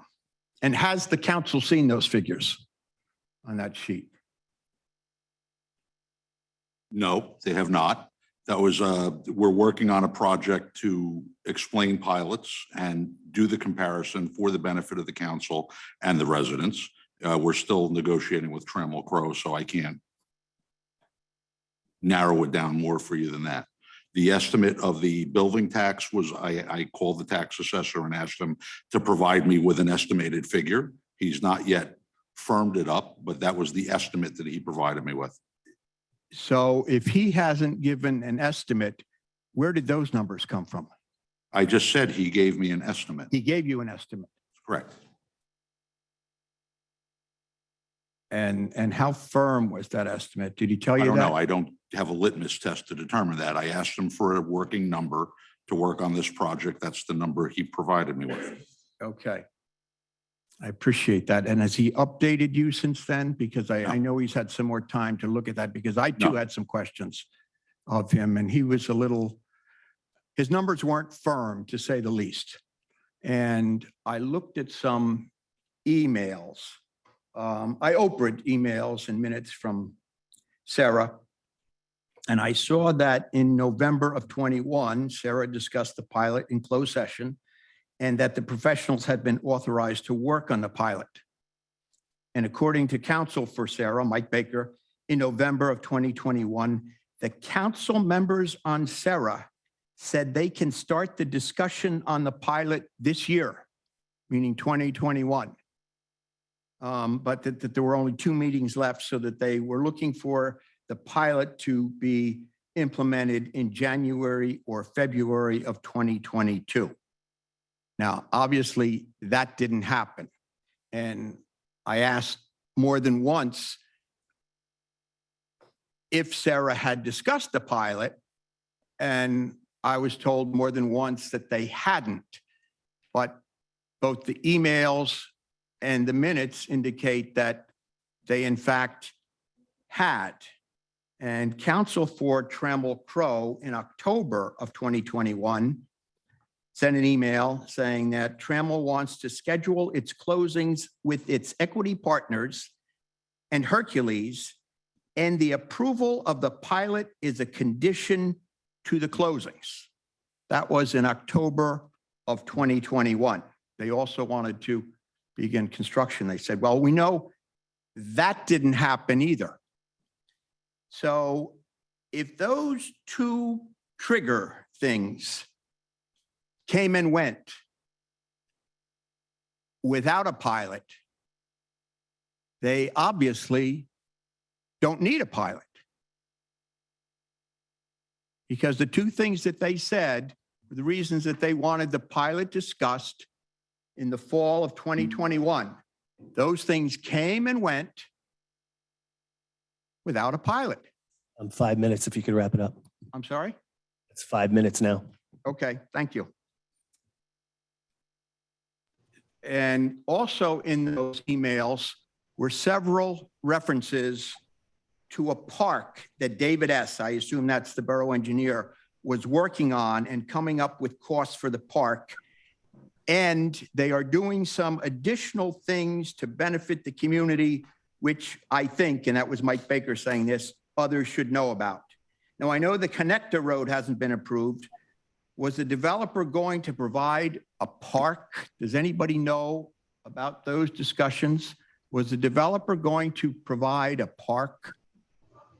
Jim, you know I was. Can't hear you, Mayor. Can you put your mic on? Thank you. I remember the discussion that they were, perhaps would give us funds to work on Bailey Park. It wasn't a brand new park. And when I read the minutes, I was incorrect in saying that a pilot was not discussed. I don't know what else to tell you. I really have a pretty good memory, but I don't remember that. But I read the minutes myself. Even before you did, I requisitioned all the minutes. Okay, well, has there been any further discussion on any park? I know that they gave $100,000 to Middlesex County College. They don't want to give any tax money towards the Sayreville schools, but they gave $100,000 scholarship to Middlesex County College. There was discussion about, and I'll read the quote, they are doing some additional things to benefit the community, which I, and that's Mike Baker, think others should know about. Now, I don't think the road has even been, the connector road, the necessary connector road that's called for in the master plan, I don't think that has even been Not finalized. yet. resolved. So can anybody tell me what happened to the park? I can speak to that in the scope. Look, anything's on the table in terms of negotiating what may or may not be a successful pilot application.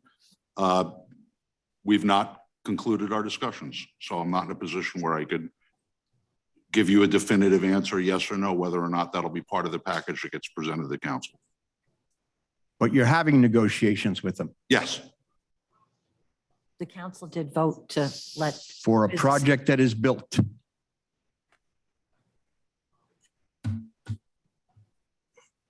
Something's wrong here. Something doesn't make sense here. Okay, thank you. I'm sorry I exceeded my time, but I think it was an important issue. All right, ladies and gentlemen, anybody else from the public wish to speak at this time? Just, I have somebody online. Alexa, is that you? Yes, it's me. Could you just remind me, is this public comment on any and all issues? Any and all issues. Okay, thank you. If I could just get a warning at like 1 minute remaining from my time, I'd appreciate it. So I just wanted to bring up a couple of things about the appointments that may or may not be made. I just want to bring up something from my experience of being somewhat recently appointed 2 Januaries ago. When I sought my appointment on the environmental commission, it was very confusing. I applied, I sent it in, but I would email and call the clerk's office to get information on when my appointment would be discussed. And I also saw contact information for the commission because that's not currently offered on the site, which is something I brought up later in the meeting after our council liaison left. So it's really confusing, and I imagine that it may be confusing to not have a guide and not have this information available, like to know exactly when appointments are made. If someone, for example, as I was, not very well acquainted with the council meetings or just the processes of getting appointed or having your application considered, it's really, there's no really information about that. And I just asked that, like, once appointments have been made for someone from the clerk's office, or whether it be the council liaison for whatever commission it is, to reach out to the new appointee and connect them to the chair and or the secretary or just the rest of the board or commission that they're appointed to. Because yeah, I didn't get that information, and it was a challenge, I will say that. And it's just, it could, let's like make it easier and connect people as soon as possible. So I just want to make that recommendation moving forward for any and all appointments that are made. I also wanted to discuss like about my professional experience when someone brought up the droughts. I've worked several years in community gardens. I have farming experience, and also just like gardening and my own, like on my mom's property. I just want to discuss and mention that throughout the years, over the past 4 years that I've been doing this gardening and farming experience, there's less and like I see more and more drying in the fields and more water supplementation needed. And there are water restrictions and ordinances perhaps that the Saraville Borough can look into. I know in some entities, when there's a drought warning or even higher, pools, both on private and commercial properties, cannot be refilled because that would be considered a more luxurious use. I also want to make the recommendation that, we could implement more rain gardens and promote via a program, however you want to shape it, to replace lawns with native grasses and other plants. Personally, not a big fan of grasses, but some can be very good for water retention. This is coming from professional experience, again, as an ex-farmer and professional experience in community gardens. This is an issue that will continue to rise, and I just think that it's it's the responsibility of local governments to take action and take a step forward in this. So I just wanted to make that recommendation. You're at 4 minutes. You're at 4 minutes now. Thank you. And I also want to echo that it is off-putting to hear that pilots are being approved when, in my opinion, there's budget allocation concerns on how or what services are available in town. And the main reason, or one thing that I wanted to bring up, was something that I originally brought up the first few times I started attending council meetings, is there's very limited social services. And that would include the pantry that I still believe is still open on Tuesdays.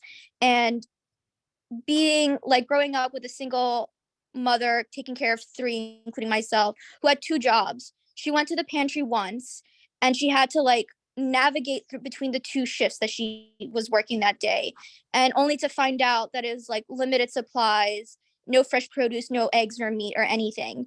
And this pantry, to this day, that was when I was 12, I'm 25 now, 13 years later, still limited hours. And I just want to ask that if you can just increase these hours, bring on volunteers, bring in people or something, because there's a lot of people reaching out to me, concerns of just social services not being available in Sayreville. And as someone who's had to rely on pantries for years and years and years, it's really disappointing to see that the pantry still hasn't expanded its hours. So I just want to make the recommendation that the Borough Council Mayor, consider this issue, because food security is a concern. There's a rollback on the food stamps eligibility. There's a rollback on the amounts for food stamps. There's really no pantries available in Sayreville. You have to go to Perth Amboy or New Brunswick. And for a lot of families like my own, just going to the pantry to get food on the table, that is another task. That is something you have to go out of your way to do, because in Sayreville, we don't have that. And it is my strong belief that we need to take care of our neighbors. So yeah, please expand the services, particularly, with the pantry, and hopefully, getting more mental health services like therapy offices in the borough. But the pantry, that is something that we already have. So I think it would be really exceptional. You're over 6 minutes now. So that's all really I wanted to bring up tonight. Thank you. Thank you, Ms. Harris. The food pantry is something that I remember looking into, even with Mr. Frankel, and working with the people that were actually running this. Glenn, I know that we worked at trying to expand that, definitely through COVID. Would you mind looking into for me exactly what those hours and stuff are now? I think there was a slight expansion in the days and the availability of that. And I know there were some ideas. Really what we need is more hands and more volunteers with it. And I know that there were some limits in reference to what we could do with the food pantry, I think, because of the way that it is, I don't want to say subsidized, that's not the right word, but there's a little bit more entanglement with our food pantry. There's other things that we have to consider. I think there was a list of individuals that actually utilized the pantry. But I do agree that we do have to do a little bit better job with our social services. And we were very lucky to get the assistance and support to actually make that food pantry better, adding shelves and adding a much better environment in there. I just don't know what the use is and what else we can actually do to improve it. So Mayor, I'll look into that and report back to you. Yeah, I appreciate it. Like I said, I know they're trying their best with it, but I think we can do better. All right. Anybody else from the public? I don't have anybody else online with a hand up. Anybody in person?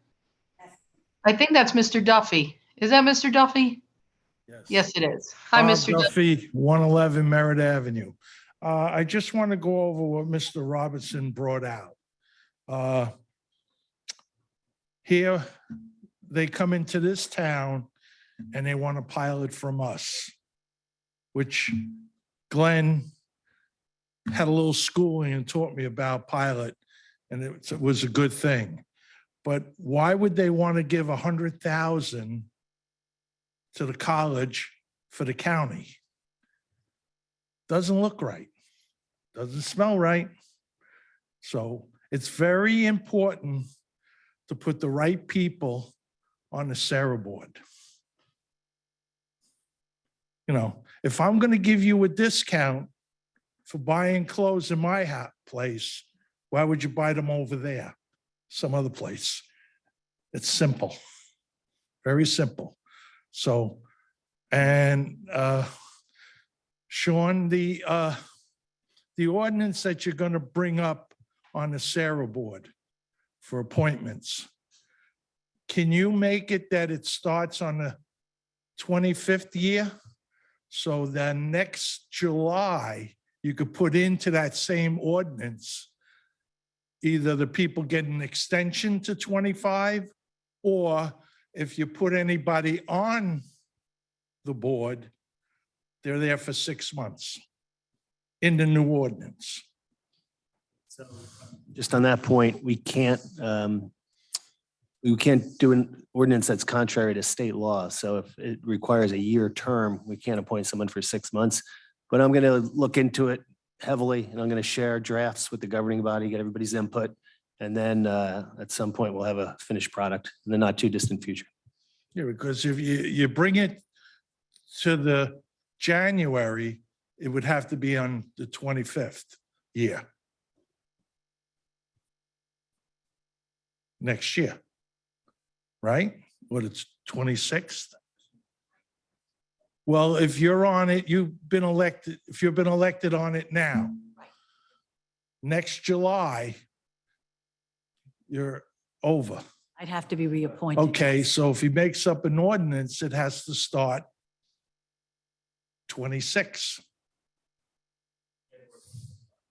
No, 2026, January 1st, 2026. You understand what I'm trying to say? So if he's making the ordinance up, he has to put in that ordinance that the first time the ordinance is applied, people only serve 6 months from July to December or January of 25. The way, maybe I don't understand, the way I understood it is the two regular commissioners were not reappointed. So we're just going to be short 2 commissioners from now until January. Am I correct, Sean, with that? Yes, and then starting in January, that would be the appointments. Okay, all right. We're just going to be short 2 commissioners from July Okay. until January. And you can do that? You can, you Yeah, know. as you're long as we short have a two, quorum. if you won't have a quorum sometimes. If Okay. someone's absent or someone's sick, We have a 9-member quorum, so we can Oh, be okay. missing quite a few people. just throw my 2 pennies. Yeah, in. no, because that's why I kept asking questions. I was a little bit confused. Thank you very much. Thank you, Mr. Duffy. Anybody else from the public wish to Mayor, you speak? have a gentleman in the back approaching the microphone. Okay, thank you. Bob Egan, 43 Elizabeth Street. I hate to beat a horse to death, but I want to talk about the pilot also. I was here on a hot August night and planning board meeting, and I listened to everybody in the chambers here saying, we don't want these warehouses.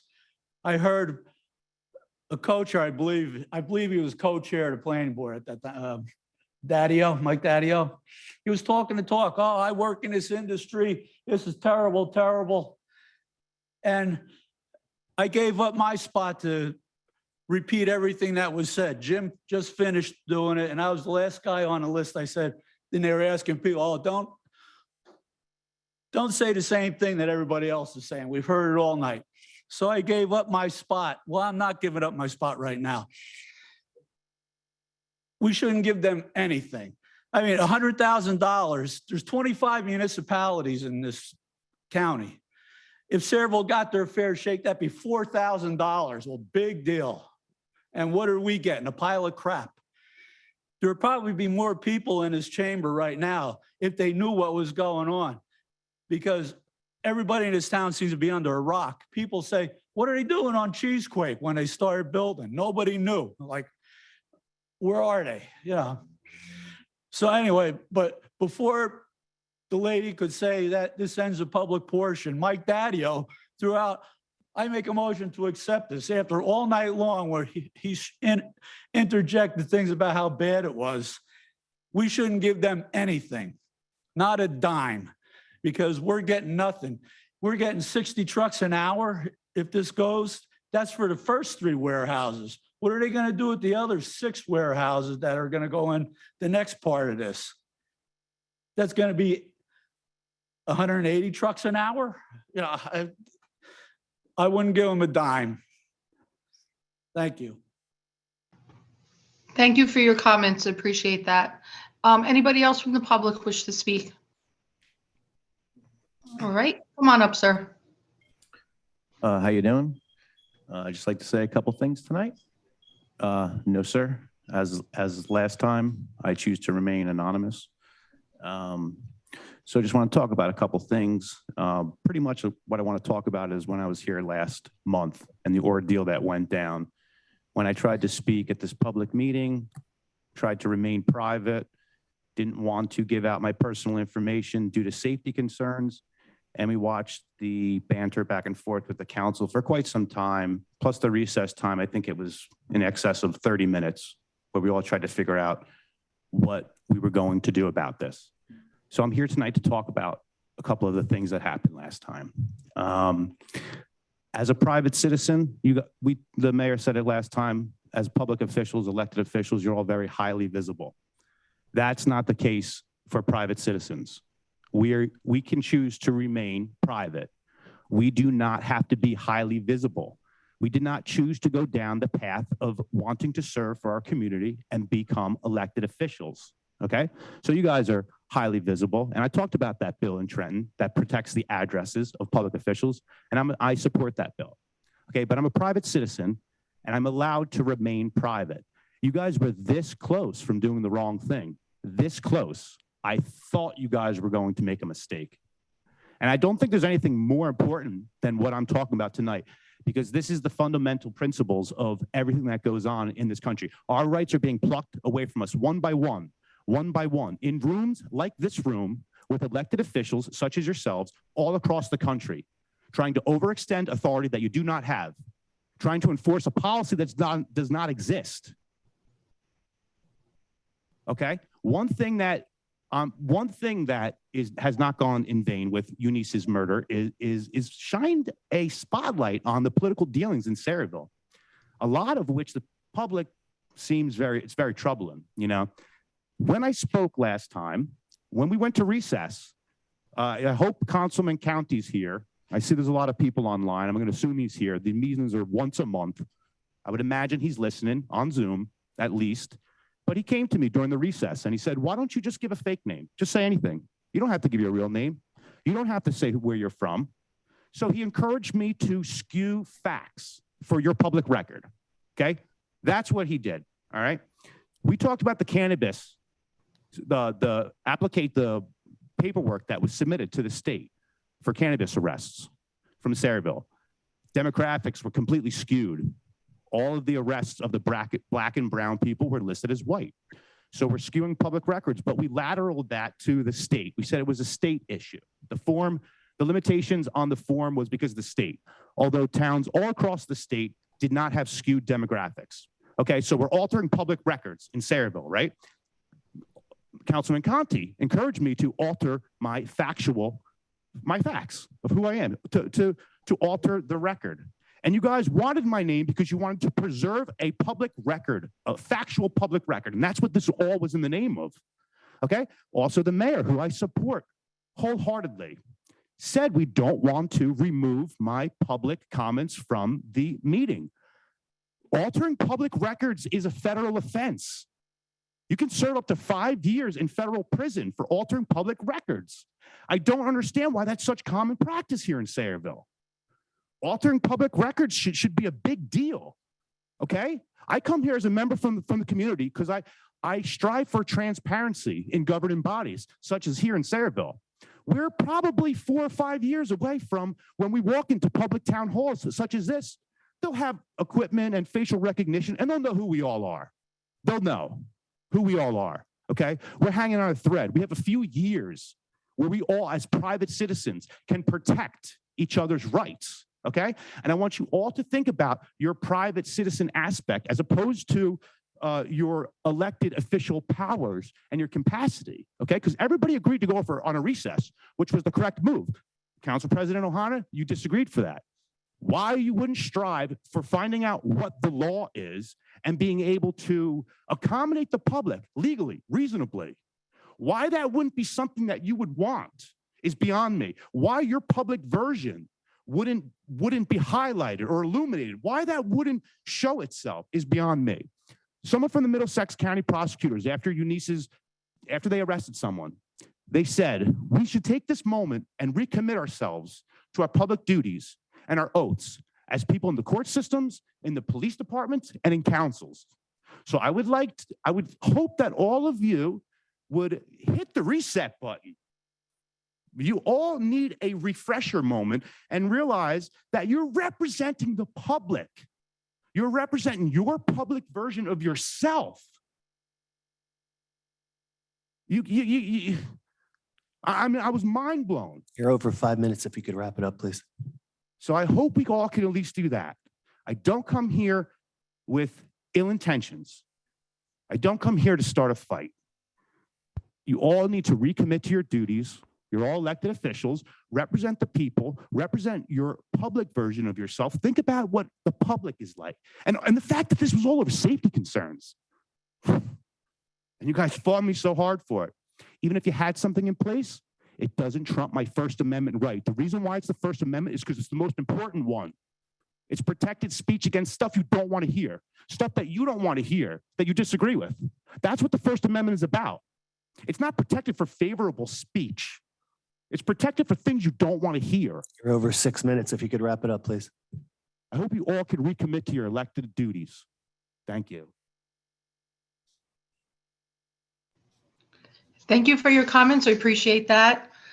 We definitely learned from the last time that you spoke. So I'm glad we did take that recess to get a little bit more information about the way that our own language was written in reference to the process of our meeting. So it was a learning moment. I think it was a learning moment definitely for myself. And I hope that we take that forward and move that forward and do the right thing. Yes. Go ahead. You may. Who's next? I am El Rampador. I'm a part of a 501c3 here in New Jersey called Sativa Cross. We fight for cannabis patients' rights and the rights of the disabled. And Zabrowski has such a history that I actually believed he was capable of high crimes. I know plenty of chiefs that don't agree with Zabrowski.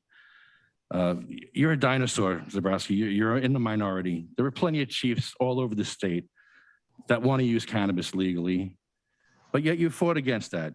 Why'd you fight against that? Because you were wined, dined, and pocket-lined by Kevin Sabet and Sam. Well, Jeff Oakes wasn't wined and dined and pocket-lined by anybody. Jeff Oakes had years to live, only a couple of years to live. Stage 4 cancer.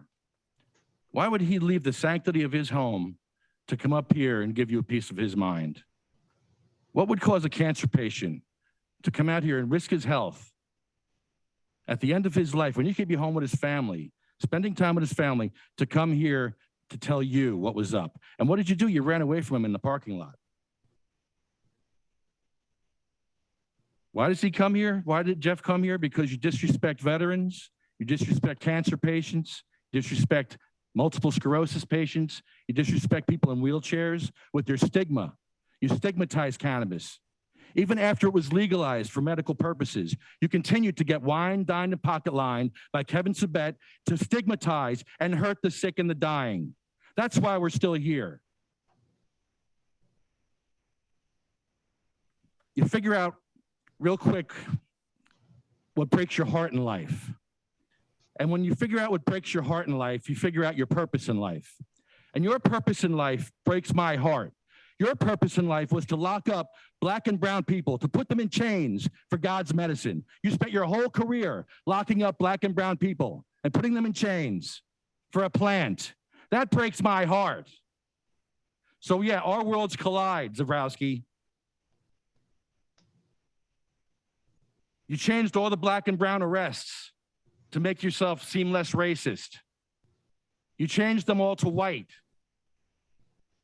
That was on your watch. But you won't speak on that, will you? You don't deserve to be in Eunice's seat. I hope there's a cloud over your head for the rest of your awful and short political career. How come your name isn't listed on your business? You're listed as John on your business. You're not listed as Zabrowski. There's no search for you. You can't do a search. The reason why there's a conflict of interest, that business that you run, your name isn't listed there, though. What are you hiding, John?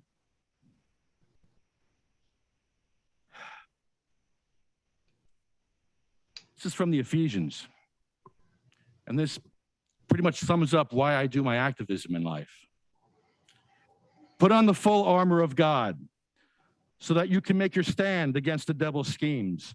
For our struggle is not against blood and flesh, but against the rulers, against the authorities, against the powers of this world's darkness.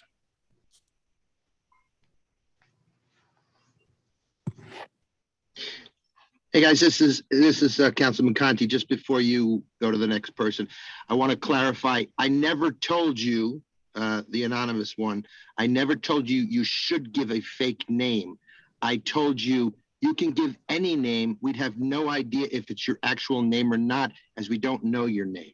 That was my comment to you. Not that you should give a fake name. You clarified it correctly. You were encouraging the possibility for me to be able to give a fake name, not necessarily telling me to do so. Got it. I said I have no idea what your name is. None of us do. So not to say give a fake name, but give any name. I have no idea if it's your name or not. No. I will not give a fake name. I will not falsify public records as we do so in Sayreville. So openly, I will not falsify public records. Hold on. It's not a question and answer, give and take. Committeeman Conti, are you finished? Yes, I'm finished. Thank you, Sean. Okay, next, sir. Go ahead. You're in the public portion. Okay. I'd like to second what this gentleman here said, that we don't have to show papers under the Fourth Amendment. We're allowed to speak 5 minutes once a month. So that right should never be taken away. I believe it's under the New Jersey State Constitution as well as the First Amendment and the Fourth Amendment. So I'd like to know, does Sayreville have 24/7 animal control as required under Title IV? That I'll defer over to Glenn. What is our contract when you say animal control? I'm not mistaken, yes, 24/7 for our emergencies. For routine, it's just during normal business hours. So do they also do wildlife calls for sick or injured wildlife? Wildlife, we rely on state agencies for that. What state agency?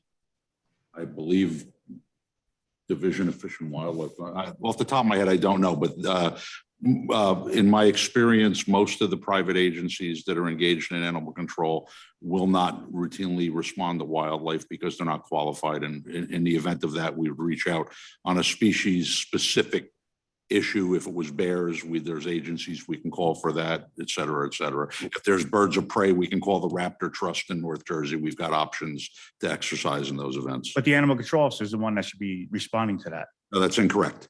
Under Title IV, that is 100% correct. Perhaps. Read Title IV, it's the first line. I'll make that my first course of business tomorrow. But as far as I know, we have to provide an animal control service. I don't know that it necessarily dictates that we have to have a specific place under contract to do wildlife, but I'll look into that. The animal control officer is the one that does wildlife.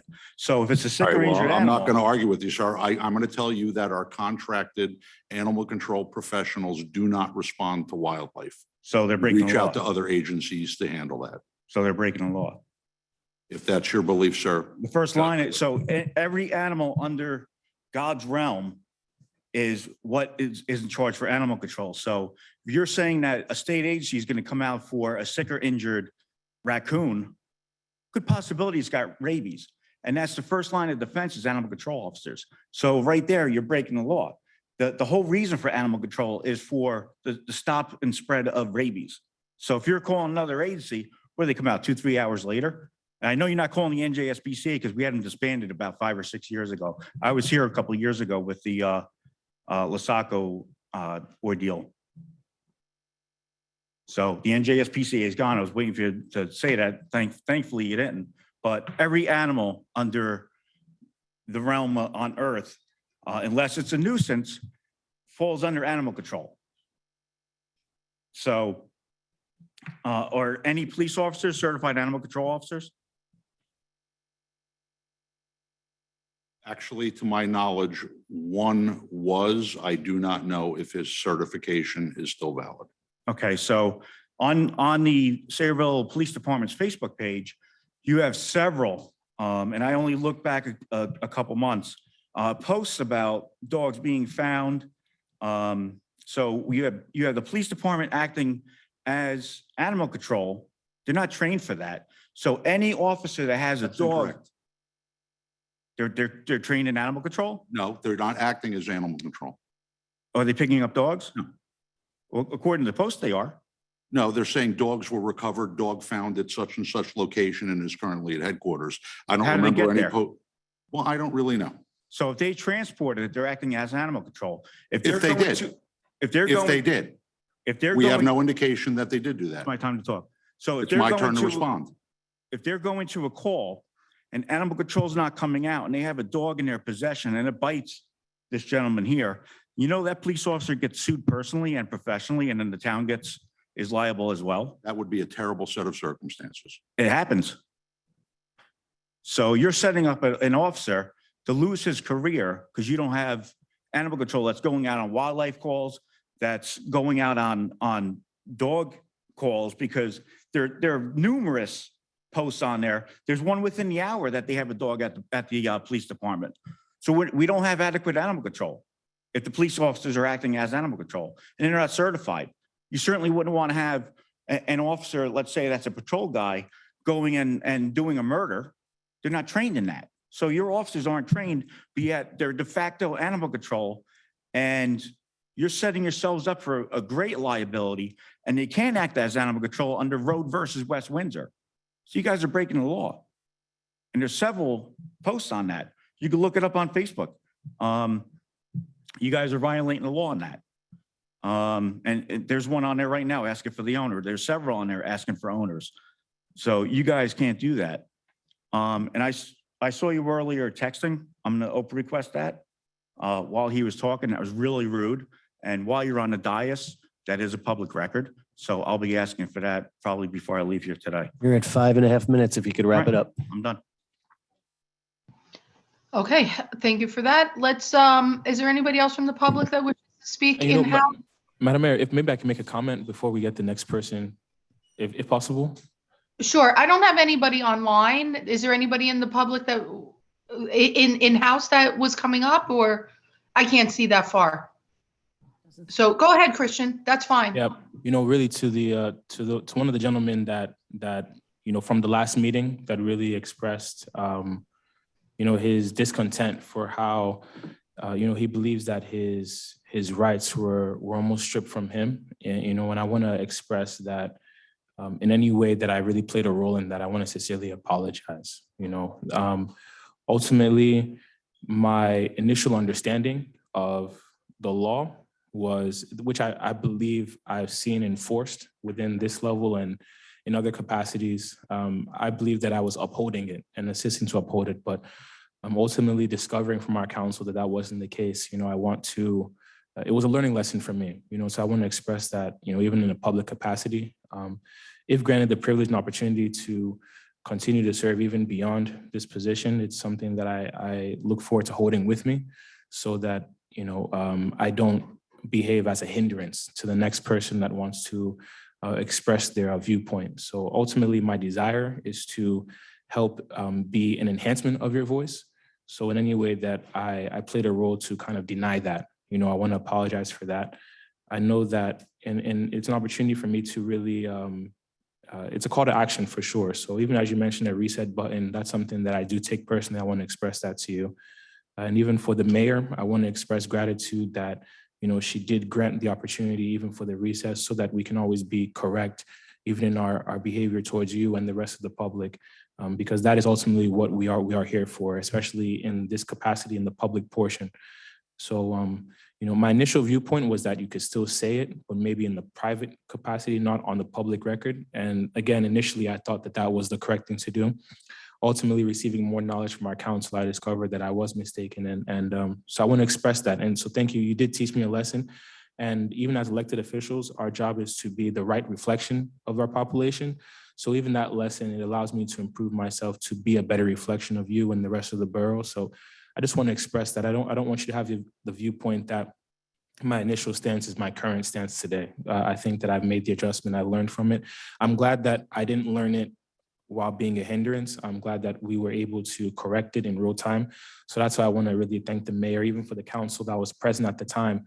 I think that in the staggering opposition that you presented to him, I think he was still very reasonable to really express the humility to go back and do his research in real time. So there was so much that I got to learn from that experience. I want to really thank you for being a catalyst, even for me in my young, journey so far as elected official. I want to say thanks. So thank you. I just want to say that just made my night. Thank you so much for apologizing.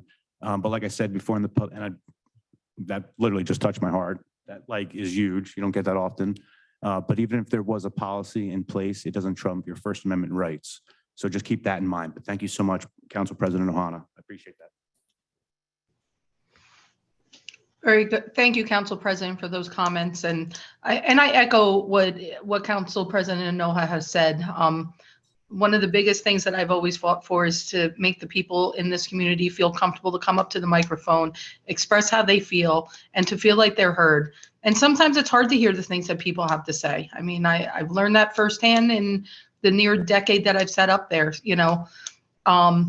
but even the sharpest criticisms are opportunities for learning. And, I'm very proud of the fact that we have sometimes long meetings because the public feels that they're finally being heard. And, I'm grateful. I'm grateful for everybody that comes up to speak, whether I agree with them or whether they support me or not. It's part of what makes this country great and what makes our community great. So thank you for that opportunity, giving us a chance to turn around and learn and see and address the way that we allow people to come forward and just say what's on their mind. With that being said, is there anybody else from the public that wishes to speak? Now's your time. If there is nobody else coming forward, then I will entertain a motion to close the public portion. So moved. Okay, is there a second? Second, thank you. All in favor of closing the public portion? Aye. Thank you. Motion to very much. adjourn. Is there a second? Thank you. All in favor? Aye. All right, ladies and gentlemen, if you are all okay, does anybody need a break? Because we can move into our second agenda for the night. Does anybody need, Mayor, you okay? Yeah, I'm good. I ran out a few minutes ago. Thank you. Oh, okay. There you go. Let me just bring up our next agenda here really quickly. It always takes me a second on the computer. All right, ladies and gentlemen, at this time, once again, call our agenda meeting now to order for June 19th, and I'll ask everyone to please stand once again for a salute to our flag. I pledge allegiance to the flag of the United States of America and to the republic for which it stands, one nation, under God, indivisible, with liberty and justice for all. Ladies and gentlemen, please have a seat. I'll once again ask for our statement of publication, Jessica. Notice that this agenda meeting of the mayor and council being held this 19th day of June 2023 has been advertised and posted in accordance with Open Public Meetings Act, Chapter 231, Public Law 1975. Roll call, please. Councilpersons Balca. Here. Conti. I think he dropped. He's not here. His phone was dying. Novak. Here. Anoha. Here. Roberts. Here. Zabrowski. Okay, at this point, we're going to turn this over to Jess. Are you going to read through all? Yep. Okay, Stop me if you have a question. sure. Authorization for the tax collector to refund 2022 and 2023 taxes in the amount of $9,964.85 and cancel all subsequently billed taxes covering 18 Parker Court, Block 524, Lot 38 due to 100% disabled veteran tax exemption. Authorization for the tax collector to conduct electronic tax sales in accordance with NJAC 5:33-1.1. Authorization to award a contract to Herc Rentals for equipment and space rentals on an as-needed basis through New Jersey State Contract 19 GNSV 200854, establishing contract for emergency preparedness. Authorization to submit the 2023 annual action plan for the following projects: ADA bathroom improvements at Kennedy Park, $220,000, and grant administration for $13,280. Application for a temporary trailer license received from K-Land 70 LLC to place one office trailer on Block 366.01, Lot 1, Main Street. Authorization for the Borough Planner to prepare land use plan elements in accordance with the master plan reexamination report at a fee not to exceed $79,000. Authorization to amend the waterfront redevelopment plan and refer proposed amendments to the planning board. We'll need a reso and ordinance. Coin toss request for the corner of Washington and Ernston Road received from the Sayreville Touchdown Club for August 13th, 2023 from 10 a.m. to 2 p.m. Authorization to decommission and dispose of the following vehicles as listed. Request received from residents of Cleveland Avenue to hold a block party on July 1st, 2023 from 11 a.m. to 11 p.m. Memorializing an emergency PO issued to Reed Systems Ltd. for NJPDES compliant 5,500 gallon bulk liquid storage tanks in the amount of $72,162. Authorization to award a contract to Natural Green Lawn Care for infield renovations at Jerry Us and War Memorial Fields through ESCNJ 1920-10 in an amount not to exceed $22,400.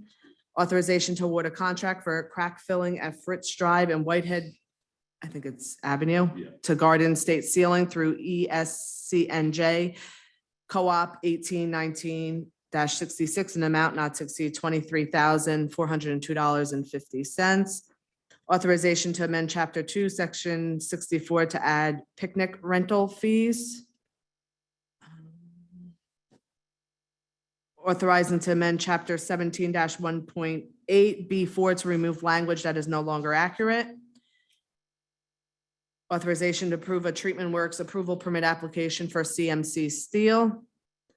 Request to rescind Resolution 2023-48, authorizing the purchase of one 2022 Chevy Colorado. Vehicle became unavailable, and authorizing the purchase of one 2023 Ford Ranger from Tom's Ford in an amount not to exceed $41,281. Request to support the New Jersey legislature to pass a strong packaging product stewardship act that was recommended, but Can I make a comment on that? I looked at the verbiage that was in the package, and it was not specific to me. I don't know what they're asking for, and I don't think we should have a resolution on this until we know more specifics. Yeah, I met with the Environmental Commission last week, and this was one of their requests. And while the resolution is somewhat generic, because I think it was a generic resolution that they provided us, in essence, what it does is it takes away the financial burden of dealing with disposal, recycling, and cleanup of products, particularly like plastic products, where we bear the cost of recycling and what have you, and it turns it towards and requires that the manufacturers put together a program that, and they bear the cost for doing that down the line. The language is pretty clear in the bill. It's a bipartisan bill, and that's what I know at this point.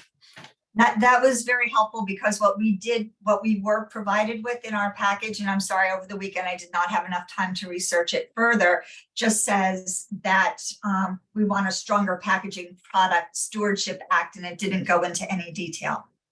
I will look into it before we vote on it next meeting, but thank you for that clarification.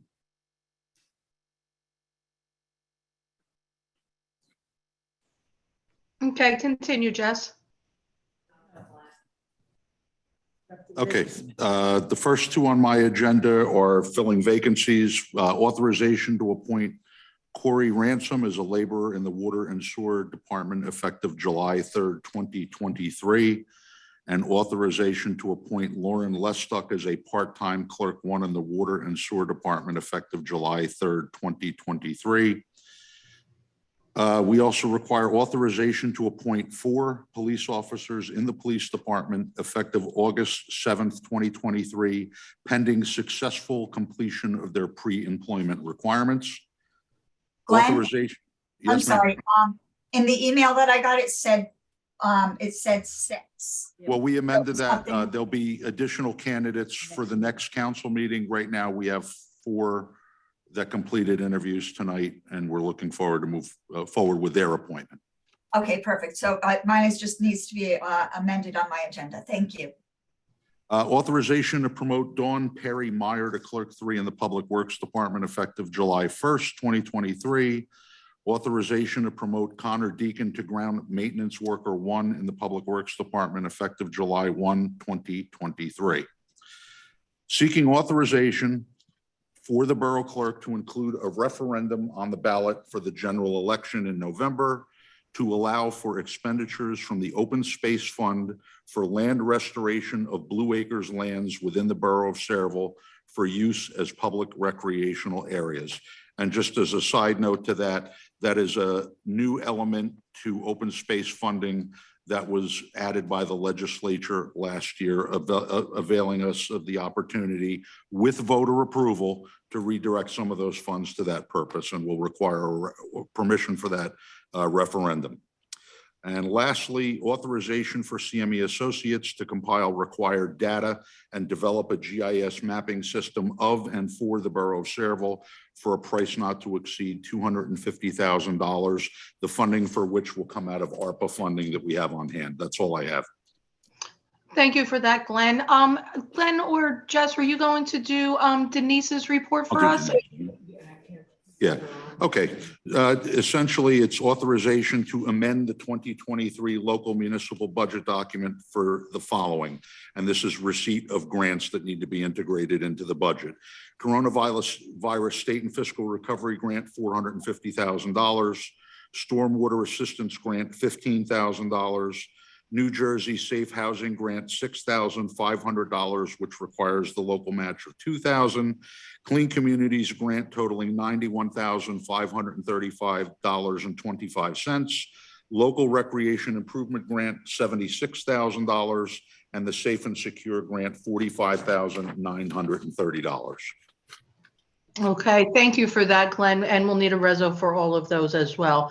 Borough Engineer, Jay? Thank you, Madam Mayor. 2 items this evening. First is 2020 road project, which is Sophie Street, Midnight Street, and Vernon Street. Project's been completed, recommending closing the contract out as well as approving a change order for net reduction. Second item is improvements to Elizabeth Street. We're receiving bids on Thursday, July 6th. That project, we've got approximately $500,000 DOT grant. If everything's in order, we'd like a resolution awarding a contract at the next meeting. That's all I have. Thank you. Thank you very much, Jay. Sean, anything? No report, Mayor. Thank you very much. No need for executive. So at this time, I'll open to the public one more time. Anybody wish to speak at this time? Just keep me informed. I have nobody online. Anybody in the public? One. Sure. Come on up. One. Yes, thank you, Mayor. Jim Robinson, 11 Burrell Square.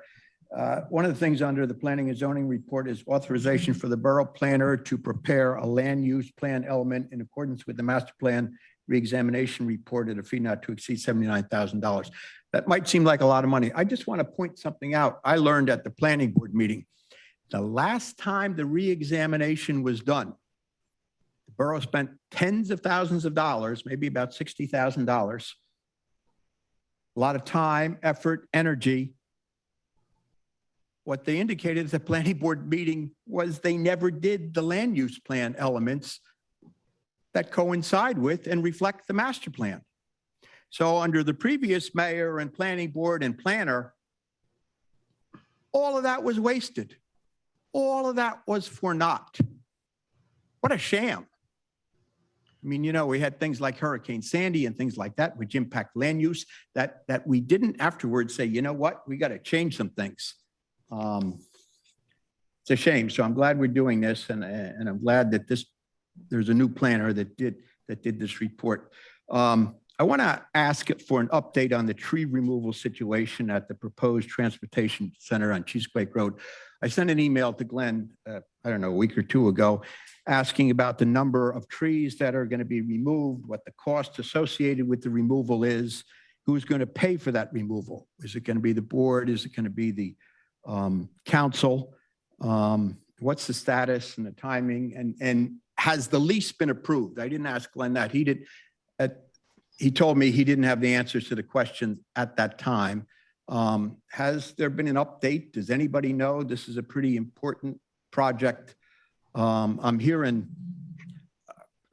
some friends on the school board tell me that we're talking about lots and lots and lots of money, maybe $500,000 to $750,000 in tree removal fees. I hope that's not the case. Mr. Robinson, I don't remember the exact funding that the council authorized toward the transportation project. I don't think that's been narrowed down yet. There is an agreement to assist with a portion of the land development of that tract. I don't know that the details have yet been worked out. I'm still working with the borough attorney with regard to the easement requirement and the lease agreement. We've not yet completed that task. So we don't have a lease agreement yet. Not yet. But I sent an email to Erin Hill, the board secretary. She hasn't responded yet, but I think they're putting things out to bid. Now, we know, and finally they have agreed they have to come before the planning board for the capital review. That's supposed to be done before they spend any money. We don't even have a lease. And they're putting things out to bid, if I'm not mistaken. I'm not so sure that this is how money gets wasted. And let me mention something else to you. When this whole rigmarole started because somebody said there were new fields going down to Bordentown Avenue and they could move the bus depot to Samsel School, which was terrible. Councilman Balka, I thank you for your leadership in that regard. That craziness, finally, the citizens spoke up and they came to another plan. Another site was actually a preferred site on Cheesequake Road. And I don't favor Cheesequake Road. We heard Mr. Egan talk about 60 trucks a minute during peak period when the first two warehouses are built. So I'm not so sure that that's where you ought to be putting a bus depot, a school bus depot that runs on a schedule, but that's neither here nor there. But the other site that people actually preferred that would not require the removal of trees was taken off the table because we were told that was reserved for a community center. And then we all know what happened to that. There was some polling and got, what normally happens to things around here, unfortunately. So that community center was killed by the poll. I don't think anybody has heard anything more about it since then. And I'm just wondering if we're talking about spending $500,000 to $750,000 just to take down the trees. And we don't have a lease yet. They haven't gone before the planning board yet. We're still in its infancy almost. Maybe, isn't it time to take a look at other sites and maybe even some sites that are better than these sites? I mean, this site was kind of backed into. We were under pressure because people were concerned, rightfully so, about putting it at Slover School. And so we had this public meeting and, we'll do a bus terminal, we'll do a DPW garage, we'll do a community center somewhere. It was like Oprah. You get a car, I get a car, everybody gets a car, everybody gets something out of it. Well, now that hysteria has passed, now that we know what the removal of a lot of trees on Cheesequake Road looks like and what the impact is. Now that we know what the traffic is going to be on Cheesequake Road, and we knew it then. I sent Dr. Labby the circulation report, the traffic study for the warehouses. So he knew that when he agreed to this. But now that we know all of these things, wouldn't the responsible thing, the mature thing, the fiscally appropriate thing to do to step back a little bit and say, now that we have a little bit more time, now that Slover School isn't the issue, shouldn't we do this the right way? Mr. Robinson, that's 6.5 minutes if you could wrap it up. Okay, well, this is our future. So my 6 minutes versus our future. And I'll tell you this with all due respect. Over the last couple of years, if people had been given more time to talk about things, this town wouldn't be in the mess that it's in. But rules are rules, so I'll sit down. But I just want to say, I put that out there on the table for this board, for the school board, and for the public. There's no urgency right now because we aren't a lot further ahead than we were before. And there are more questions. And I understand now they're gas tanks or diesel tanks or some sort of tanks that are going to be there. Dr. Labby told me in writing, no tanks, no tanks. Well, they're tanks, but there's not even a lease. And we don't know what it's going to cost to remove the trees or who's going to pay that cost. And if there's a pilot, if we didn't have a pilot, that $750,000 wouldn't be such an issue. But if we have a pilot, the school board would get $1.2 or $1.3 million less than they otherwise would have.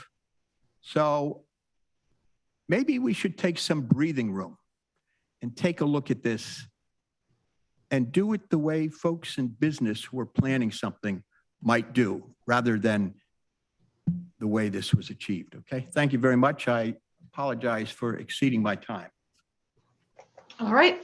Thank you for those comments. Food for one thought. online. Alexa Harris, please. I just wanted to inquire, we're talking about the grants and everything like that. I just wanted to inquire if there was any movement, particularly onto grants that I forwarded to you, Madam Mayor, to Council President Anahu, Mr. Skarzinski, and the Planning Board Chair. May have mentioned, and I know I mentioned this at the last meeting, but there was the charging and fueling infrastructure discretionary grant program that was due June 13th.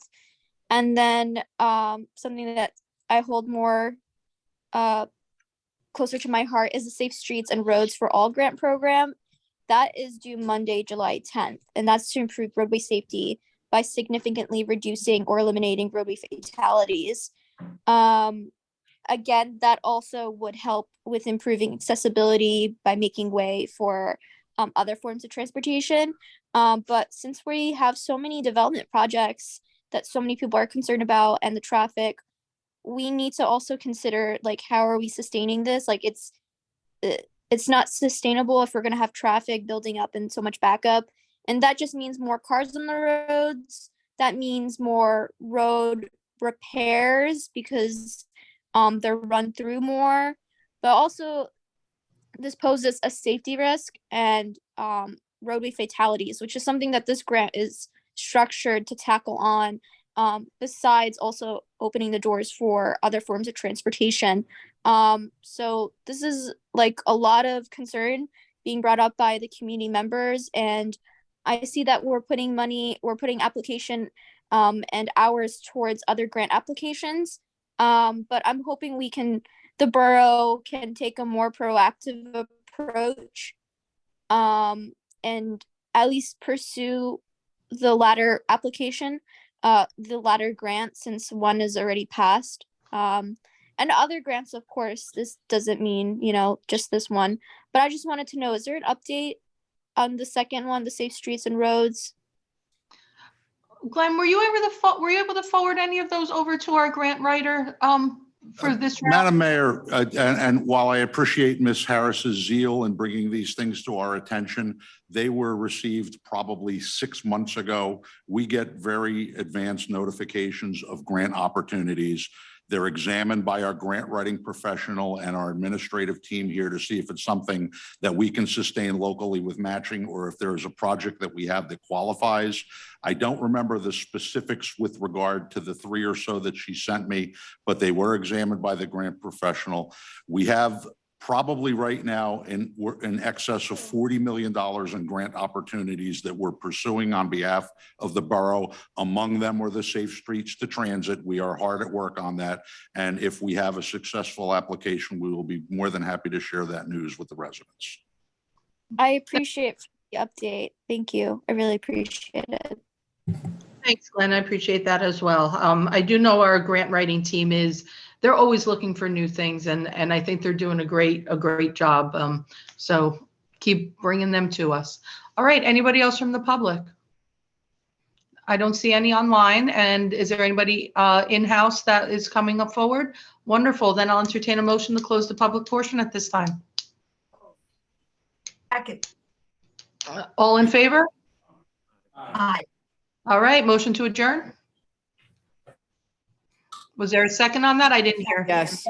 Thank you. All in favor? Aye. All right, go in peace, everybody. Have a great day, a great night.